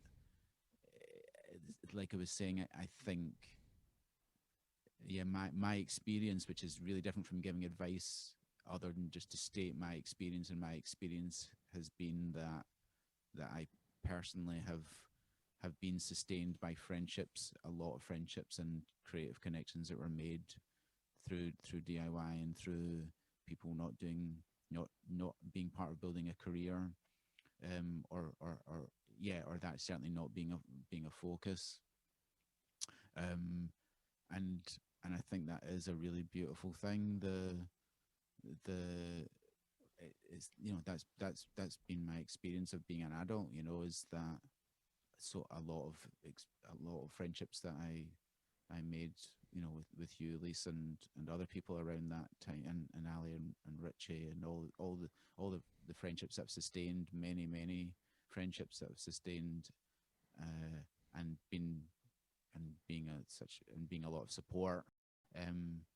I don't think would be possible if in the same way, with the same depth, with the same generosity, if in an arena where career is more important. And so and I don't want to say it's more or less pressure now for career. I think you could argue definitely, like for instance, younger people not getting housing benefit now, and the pressures of staying at home or moving out. Young folks also have to, even I think I don't even know the numbers, but it's like even if you're in mid-20s, you'll only get housing benefit for a room in a flat. You won't get your own flat now, and those sort of things bring pressure. So I'm not saying there aren't, in some realms there are more pressures now to earn money for folks, and that's what I mean about the advising. I think that's what's really crucial, is that I'm totally inspired by people in their 20s now. I'm totally inspired by how they are managing situations where the welfare state is a lot less than it was when I was in my 20s. It's always been a head fuck to negotiate the welfare state and get dole money or whatever. It's never been simple, and it's always been a small amount of money. But a lot of young folks, when we had the opportunity to study, it was free, and again, it wasn't straightforward, but you didn't have fees to pay, you didn't have the expenses of being a student and getting into debt that you do now. So that advice thing is like, I genuinely am inspired by I mean, that's just one example of what folks in their 20s now or whatever are dealing with. And in a way, I'm just showing solidarity with the people who in their 20s now are still doing things in a DIY way, or in doing things out of solidarity and progressive politics. I get really inspired by those people and the shape of how people are navigating and pushing sort of progressive politics on, and yeah, I'm showing solidarity with people who are doing that through a DIY way because it resonates with what my experience was of the sustaining nature of relationships that happen there. So I don't want to give advice. I just want to say that's my experience, and it's and keep at it. It's worth it, That's very lovely and inspiring answers actually from the pair of you about that. And I think you're right. Yeah, it's good for you to say that, Jerry, as well, because I think I think you should never be done being inspired. Well, I say this like at my age, I think you should never be done being like inspired by people and stuff. And I think it's really good to sort of hear yourself say, these people, their 20s are like inspiring you and stuff, because I think there's always room to be like inspired by people. And I think everyone's got something to offer, different, all sorts of different generations have got things to offer people and stuff, and it's really good to sort of, and I think that it's really good to hear you sort of say the same thing, and for you both to say as well that you don't want, for you both both of you, you don't want to give advice, you want to just sort of state. Yeah, because you both shared a lot of experiences here, and I think it's been very lovely for everybody to sort of hear and see and stuff. And yeah, I think it's a good stance to have on it. But I'd be amiss if I didn't ask you that question, because when I was talking when I went for a walk with Andy Green the other day, he did say to me, he was like, one of the things I really want to know on if we're talking Claquer is what's their advice for younger musicians and stuff. And I was like, I hadn't thought of asking them that, but you're right, that'd be an amazing question to ask them, and I did, and it's worth it. Yeah, but it's lovely to have Andy present in through his question also. Definitely. He did say, he's like that's what I would want to know. I was like, right, and I was like, well, now I want to know that as well, so I better ask. So, well, it was really nice to get a chance to fashion an answer. Think about it. Yeah, I know we're getting quite late and stuff, so I think I should just ask you the one more thing that I definitely needed to talk about is so when I'm doing these, I get the act who I'm interviewing to talk about in our DIY act that they really appreciate and stuff. So you two have chosen, you've done a sort of a double one effectively, which I quite like. It's quite sneaky, but I like it. So it's the so we're gonna play a song by the X with Tom Cora later. So basically, I guess it'd be basically, I'd imagine most folk who listen to this will probably know who the X are. I mean, folk might not, but I imagine a lot of folk will. But whereas I was never familiar, I didn't know who Tom Cora was until you guys had mentioned him to me.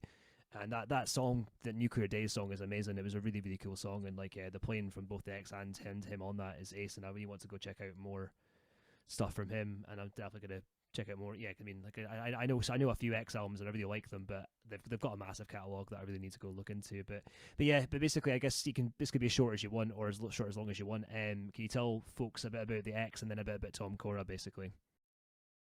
And I might, interestingly, it's just nice to sort of echoes and returns. I might jump in with actually the fact that they're doing it together, that they're together on the record is for all the things that the X, for all the reasons that the X were an influence, within the threads of this conversation, I think it's really nice to say that they did these records with Tom Cora, and that they were interested in improvising, and they brought in an improviser into their band when they were, they had been improvising. They'd done a record called Joggers and Smoggers, which is a brilliant record. It's a double record, and the X were improvising, and they got lots of different people to improvise on it, like Thurston Moore and Lee Ronaldo from Sonic Youth are on it, and all the old, and some of the old Dutch jazzers improvising on it. So they were doing improvising, but then the two records they did with Tom Cora, which is Scrabbling at the Lock and When the Weather Men Shrug Their Shoulders, really took improvising into a more standard gig, and you could say rock gig setup or whatever. Do you know what I mean? And that's a lot of people have talked about this, you know, and a lot of people know this about the X's, that they've been quite pioneering in bringing in loads of different influences into a band that started as a punk band. I don't even think you would really, well, I'm not sure they would even call it a punk band now, but they might do whatever the definitions of punk isn't important, but they brought in lots of different influences and cultures into their music, and obviously played a lot with African musicians, Ethiopian musicians especially, the X, and but yeah, within our conversation of talking a lot about improvising, I think it's really amazing that Tom Cora came into that. Tom Cora was a New York player, and he played in what was known as the downtown scene, which is basically in was the sort of weirdo improvising scene that came out of kind of no wave and connected to no wave in the 80s in New York, and revolved around a lot of improvising. So it was a big scene. Also, it felt a little bit like Tom Cora was representing this whole scene of incredible music that was coming out of New York in the 80s of the downtown scene of no wave and improv stuff. And Tom Cora played with lots of incredible players, improviser players. So it does feel a little bit like these two great cultures of sort of the noisy guitar culture coming with the downtown New York improv culture of the 80s, and also making the connection between the politics and ethos of those two scenes, you know, that Tom Cora also was happy, you know. The first time I met Tom Cora, I was putting on the music collective, Glasgow Music Collective, were putting on the X and Tom Cora at the art school here, and hang out with Tom Cora. Yeah, he played with a lot of players who played in lots of different scenes, but he was also just really, you know, very at home in a lo-fi, low to the ground, down to earth, no bullshit world that the X is part of. And so it's another lovely connection between those worlds that have always existed in those sort of what are seen as peripheral scenes, like noisy guitar scenes and improv scene, and how much of a connection of ethos there is between those scenes, you know. So there's so much to say about the X, but that's the one that's talking about the relationship between the X and Tom Cora. But I don't know, there's much more to say, isn't there, Elise? likely there's plenty more to say. I just feel like I'd love to say just one short thing really, which is that there's a thing sometimes in all music scenes where it's like, you know, people know the whole back catalogue of a band and they've seen them 50 times and they can talk about all the people a lot. And actually what's quite amazing for me with the X is I don't really know much about them. I haven't listened to a lot of their music, and I love that thing where you can find a band and you can find one song and it's like a fucking door opens. It's like a portal into a sensation of, oh my God, that's possible. It's possible to do that with words and bring in this incredibly, you know, mournful cello and drive this, you know, this outrage through the song. And it's one song. And I know they're a band that are, you know, massively involved in the squat scene. They're decades old and they're hugely influential. But it was nice for me. It's just this one little window in, but the power that can have, one song. It reminds me of being a kid at home, you know, you'd hear one song. I remember the Sugar Cubes when I was a teenager, you know, it's like fucking one song and you're like, fuck, there's a world out there, do you know what I mean? And there's this world out there that I can draw inspiration from. So that's maybe what I would say about that particular track. That's beautiful words there. The X are incredible live. Like I only listened to them once, but that because I know obviously as we talked about earlier, X were supporting them, and I remember you were there as well, Lisa. And it was just an incredible experience. Like I was honestly just such a good gig. Like they're just incredible, and they just like they really blew my mind. And I think like as good as they are on like the records, I don't know, like I'd really encourage folk to go see them play. Like it's a real shame because I saw see Tom Cora's sadly no longer with us. I say he died. Was it 93 or something? He died, or I was quite shocked. I don't know the year, but I was shocked to see that he was 44 when he died. Oh wow, I thought he was Yeah. 50. He's really young. Because I looked it up. I'm sure it was today I looked it up. I'm trying to remember what year it was. I think because it's not because that's 93. That's the year before I was born, which is crazy. So it's like it's mental just to think about this. So no, 98. 98 he died. Is the It's year not he 93. I died. don't know where I got 93 from then, but still that's still mental though. Like Yeah, that's like, and he was 44. Yeah. But yeah, so definitely, yeah, definitely encourage folk to. Yeah, I mean, I'm going to listen to more X and Tom Cora stuff. I didn't realize there was a whole album with Tom Cora. That's amazing. So well, 2 as you're saying. So I'm going to definitely be listening to that. I almost didn't want to say anything further because those words you just said before I said my junk Lisa were beautiful words, and I was just as we years before Jared, I was just like, this would be a perfect way to just cut it and end the whole thing. These are just brilliant final words, and I've just gone and like talked about how great the X are live, and it's not quite as meaningful. So it's all great. It's all meaningful to each of us, yeah, for sure. Yeah. But one thing I will say though about what's going on at the moment as well is just as because we'll do the final plugs I think is here. I should say that for those who don't know, you've got your Glasgow improvised orchestra like dynamics online things on Zoom, and this is the second Monday of every month, is it? That's right. Yeah. I've been to 2 of them. I've been to 2 of them. If anyone who's listening follows my, is on my mailing list, I've mentioned them and they're already. And I will mention it again in the next one. But I've been to 2 of those, and they're loads of good fun stuff. So if anyone here is really missing playing music with people, and I know practice rooms are open up again, but if you're missing playing with like a group of people, or want to experiment, I guess, with some improv and just connecting with people and through the language of, I guess, of music, and because it's all muted, everyone's all muted in it for the most part, so it's quite a nice experience to try and get that online. I mean, I would love to come at one of those in person, so I'm hoping to do that when things are better. But yeah, no. If anyone's looking to play music with people and kind of communicate and connect and sort of try that sort of stuff, I'd definitely recommend those sessions that Jared runs. For sure. So I'd say that's definitely. So I know you've been running those for pretty much I guess since the lockdown started days. So that would definitely be something to mention to people. Yeah, I actually took a few months off doing it at the start of COVID times, but yeah, I've been doing it. We're doing it for about 6 months now online. Geodynamics it's called, and yeah, it's like you said, it's making sounds with people over the internet, and somehow it just really really works because it's improvised. You can just adapt to whatever lags or glitches there is in the technology. You just add it into your improvising, and as you know, it's like, I hope it's a supportive environment. I think everyone that comes is really lovely, and it really is. But it feels like you play in I put people in small groups, so people don't play, like you were saying, don't play for most of the evening. The most of the evening they're listening, and it's very supportive listening, and you feel how engaged everybody is and supportive and interested they are in what people are playing. So we're always looking for, we're always happy to have new folks come along.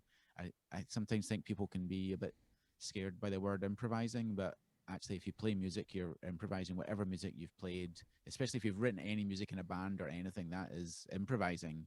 You're just you're turning it into a song, but at the moment of making the stuff, that's improvising. So you don't need to be anything other than somebody who wants to make sound to come along, is basically what I'm saying. Yeah. And it's good that it's free improv as well, because you're not trying to play the same thing along with somebody. You can play whatever the hell you want, and it lends itself quite well to the Zoom environment, basically, which is weird to say because I don't know about music, because I've tried to write stuff through. I remember started I tried to write stuff with over Zoom with a pal, and just like it just doesn't work at all. But then you try to improvise, and like it's great. It works. Yeah. Not the same, but it's still a lovely thing to do. But yeah, so I recommend that to people. I recommend that to people also as well. So you can find Claquer on Bandcamp as well, and Claque are on Bandcamp too now. I mean, is that up now, Lisa, or is that going up? That's up, yeah, that's up now. Mm-hmm. So that's up as well. And then Painted X-Ray are on. There's some videos on Vimeo, and I think there's some stuff on YouTube as well. For that. And there's Vimeo. I'm not sure how to say that right. Is it Vimeo or Vimeo? I say Vimeo, and then Vimeo. It's Vimeo. And Painted X-Ray has its own website, which I'm just looking up. I think it's just paintedxray.com. Yeah, and then the Sumshapes album is also on Bandcamp as well. Sumshapes is also on Bandcamp. Yeah. Yeah, and you can find most of the the latter ones on Facebook and stuff as well. If anyone wants to sort of follow that way, there's also Glasgow Improvised Orchestras on there too. If you want to sort of know when the meetings are and stuff, you can find that on there as well. Because I mean, there's also a website too. That's where those sessions are posted. Lisa, your stuff's up on Bandcamp as well. You can order the book. You can order the book as well as contribute to the funds to the. Yeah, to more the Migrant Solidarity Project. I totally forgot the name of the charity. Sorry, thanks for reminding me there. Yeah. I think they're just a self-organised project as opposed to a charity. Yeah. Yeah. So you can see, and you can look up more as well and see more about what they do. And then the track, you also have a track on the Lost Species thing. So the Lost Species, there's also I mentioned this on the one with Jalen, but I'll mention it anyway. So they're up on that. There's 2 compilations of that that are up on Bandcamp as well. So you can. I think they're called remembrance species, aren't they? If I remember right. Remembrance species 2018, Remembrance species 2020. So there's 2, and both compilations. Every track on both those compilations is fantastic. There's not a bad track. There's not a dud track on any of that stuff. It's all really high quality, varied stuff, as well. As is all the stuff that the pair of you do. Highly recommend all that stuff to anybody. I think there'll be something for everybody there because there's a lot of range and all that stuff. And then I think as well, just in terms of other quick things, if anyone wants to hear, I know there's not much, but if anyone wants to hear Dawson, I know there's a couple of those songs on YouTube as well. I'm sure I found an old video the other day actually, which was from Bears. I think it was the Bears Dent to Baghdad song. I think. Yeah, which is fun because you just seen you all young and stuff, seen you guys all young and stuff. Because I recognize you, but then Ali's got a really long hair and it looks really different. Yeah. So and actually, a wee plug is that this year I'm going to get all that stuff on Bandcamp, all the old Dawson stuff and all that. Amazing. And then I think the last 3 songs I'll play will be Nuclear Days by the X with Tom Cora, Nuclear by Lisa Fannen with Alison Rowe and Jer Reid, and then Blackfish by Claquer with Catriona Mckay. So we'll play those at the end. Thanks both for coming on this and for the delight and for the very lovely, inspiring, and delightful chat. It's been an absolute pleasure. It's been really lovely, mate. Thanks for thanks so much for having us on to chat, and just for all the work you do, Stuart, to make gigs and create space. It's absolutely amazing, and it's the infrastructure that allows this stuff to happen. So I'm always just super grateful. Thank you, and Nora as well. I'm always dead chuffed, and she's behind the desk. I'm just brilliant. Such an amazing combination of people. Yeah, I will say there was one thing, just while we're on the subject of this, there was one thing actually that I'll comment on that there too. I remember this well. It was the second time I put you on when I did my Stew Fest weekend when you guys came to that, and I really didn't. What you guys said, you were fine not to have a sound check and stuff. And I remember she was delighted that you guys had turned up and you're both in really good mood. And she was like, I hope they've had a nice day and stuff together before we're coming here. And then I think she was saying she was really delighted that you guys had almost I think you'd been on a walk or something. You came in, you were both just full of energy, and you came in and went in. I think I remember she was quite delighted to sort of see that energy and stuff and everything. And I think. And then I bet to her as well that you guys obviously were happy to trust her to do the sound on the get go as well. But she is she is one of the best, And I say that completely unbiasedly, but it's true. So, but yeah. Anyways, so we'll play those songs and then we'll end.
Hiroshima, Nagasaki, if we all wear velvet gloves, can we put you back?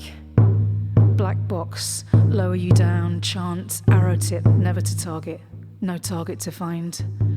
Mankind marching on gravel, hands up in the air, fade out, the sound of crystal clear running water. It's too late. Wait.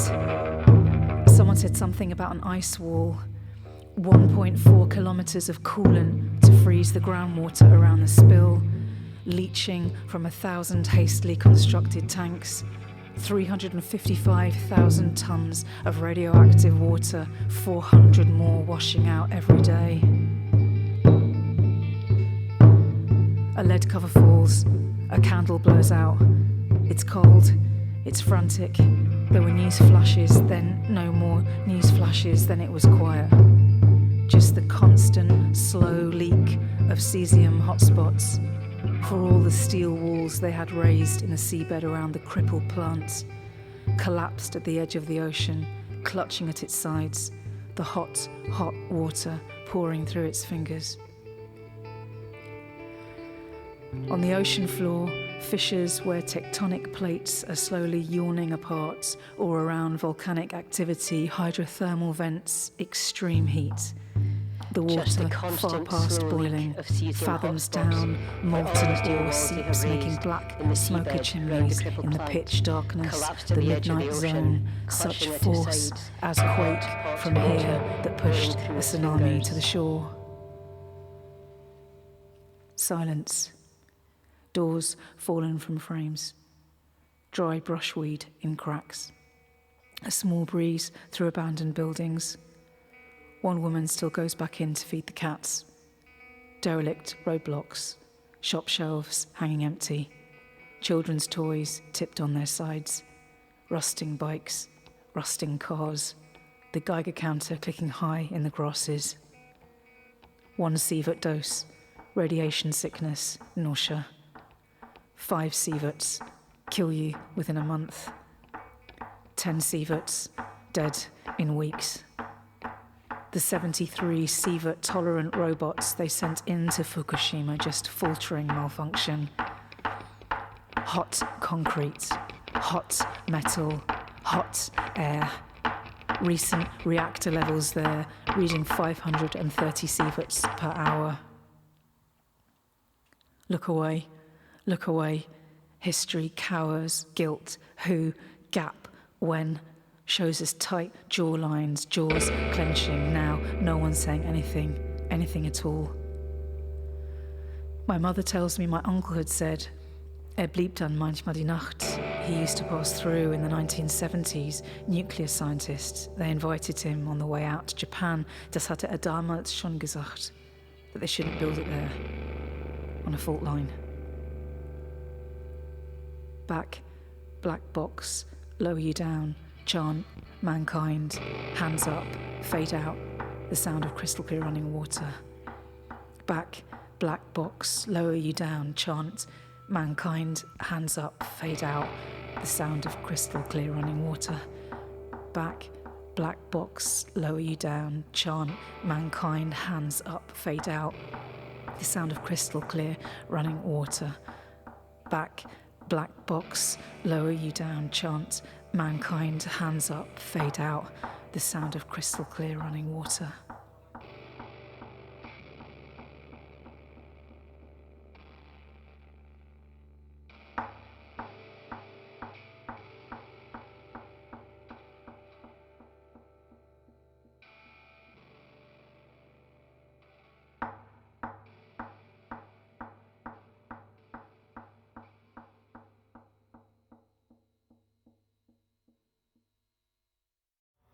Roam all your 7 tons, hundreds of miles.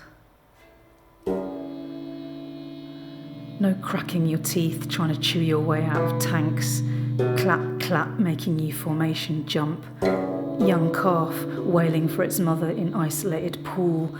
No dorsal fin collapse. The mournful psychosis of captivity.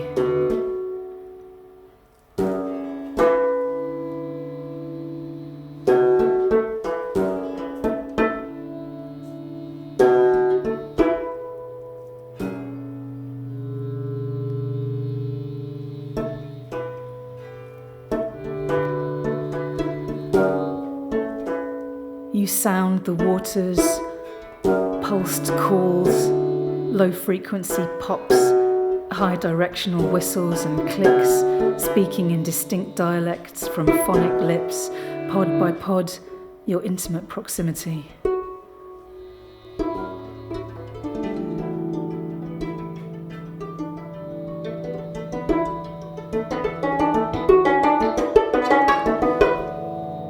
Your song, which travels 4.5 times faster through ocean than air.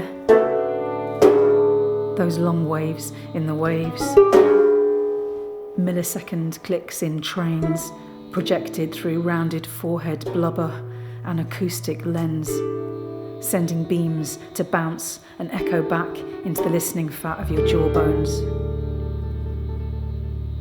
All the shapes, their composition and speed at swim to hear.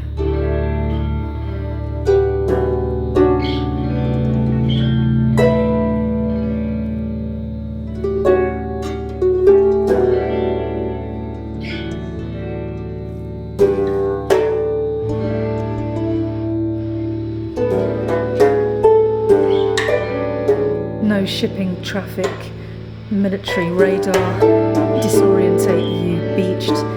Your lovers coming to you there, small buckets, wet towels, watching your blowholes blow, shading you from the hot sun close to your huge eyes, telling you can do it. The tide is turning. It's not so long now. It's not so long.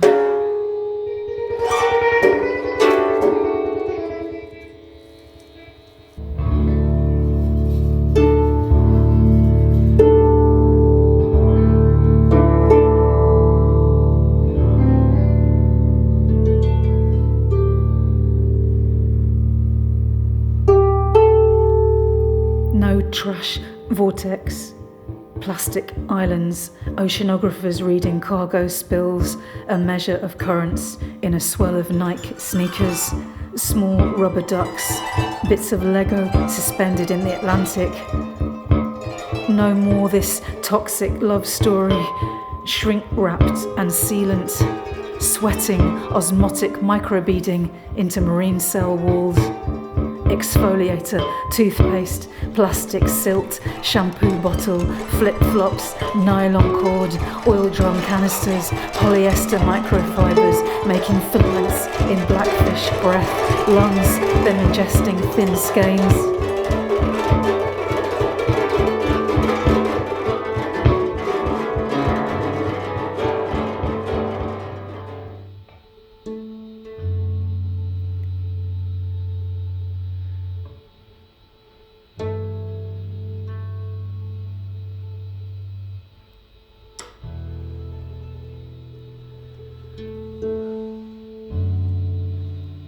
Lulu, they named her, all washed up dead on Tyree, one of a pod of 8 snagged in polypropylene rope.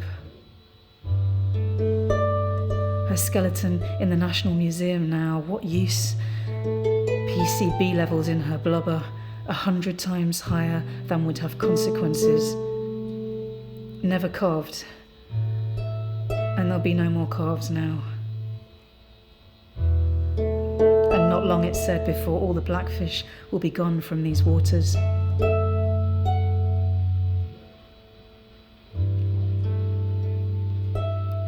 Whoever we pray to, however we pray, let us pray harder.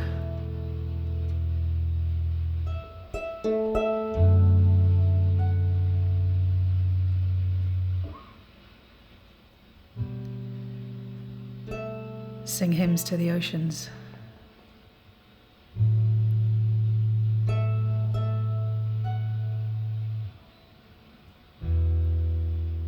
Let us do this together.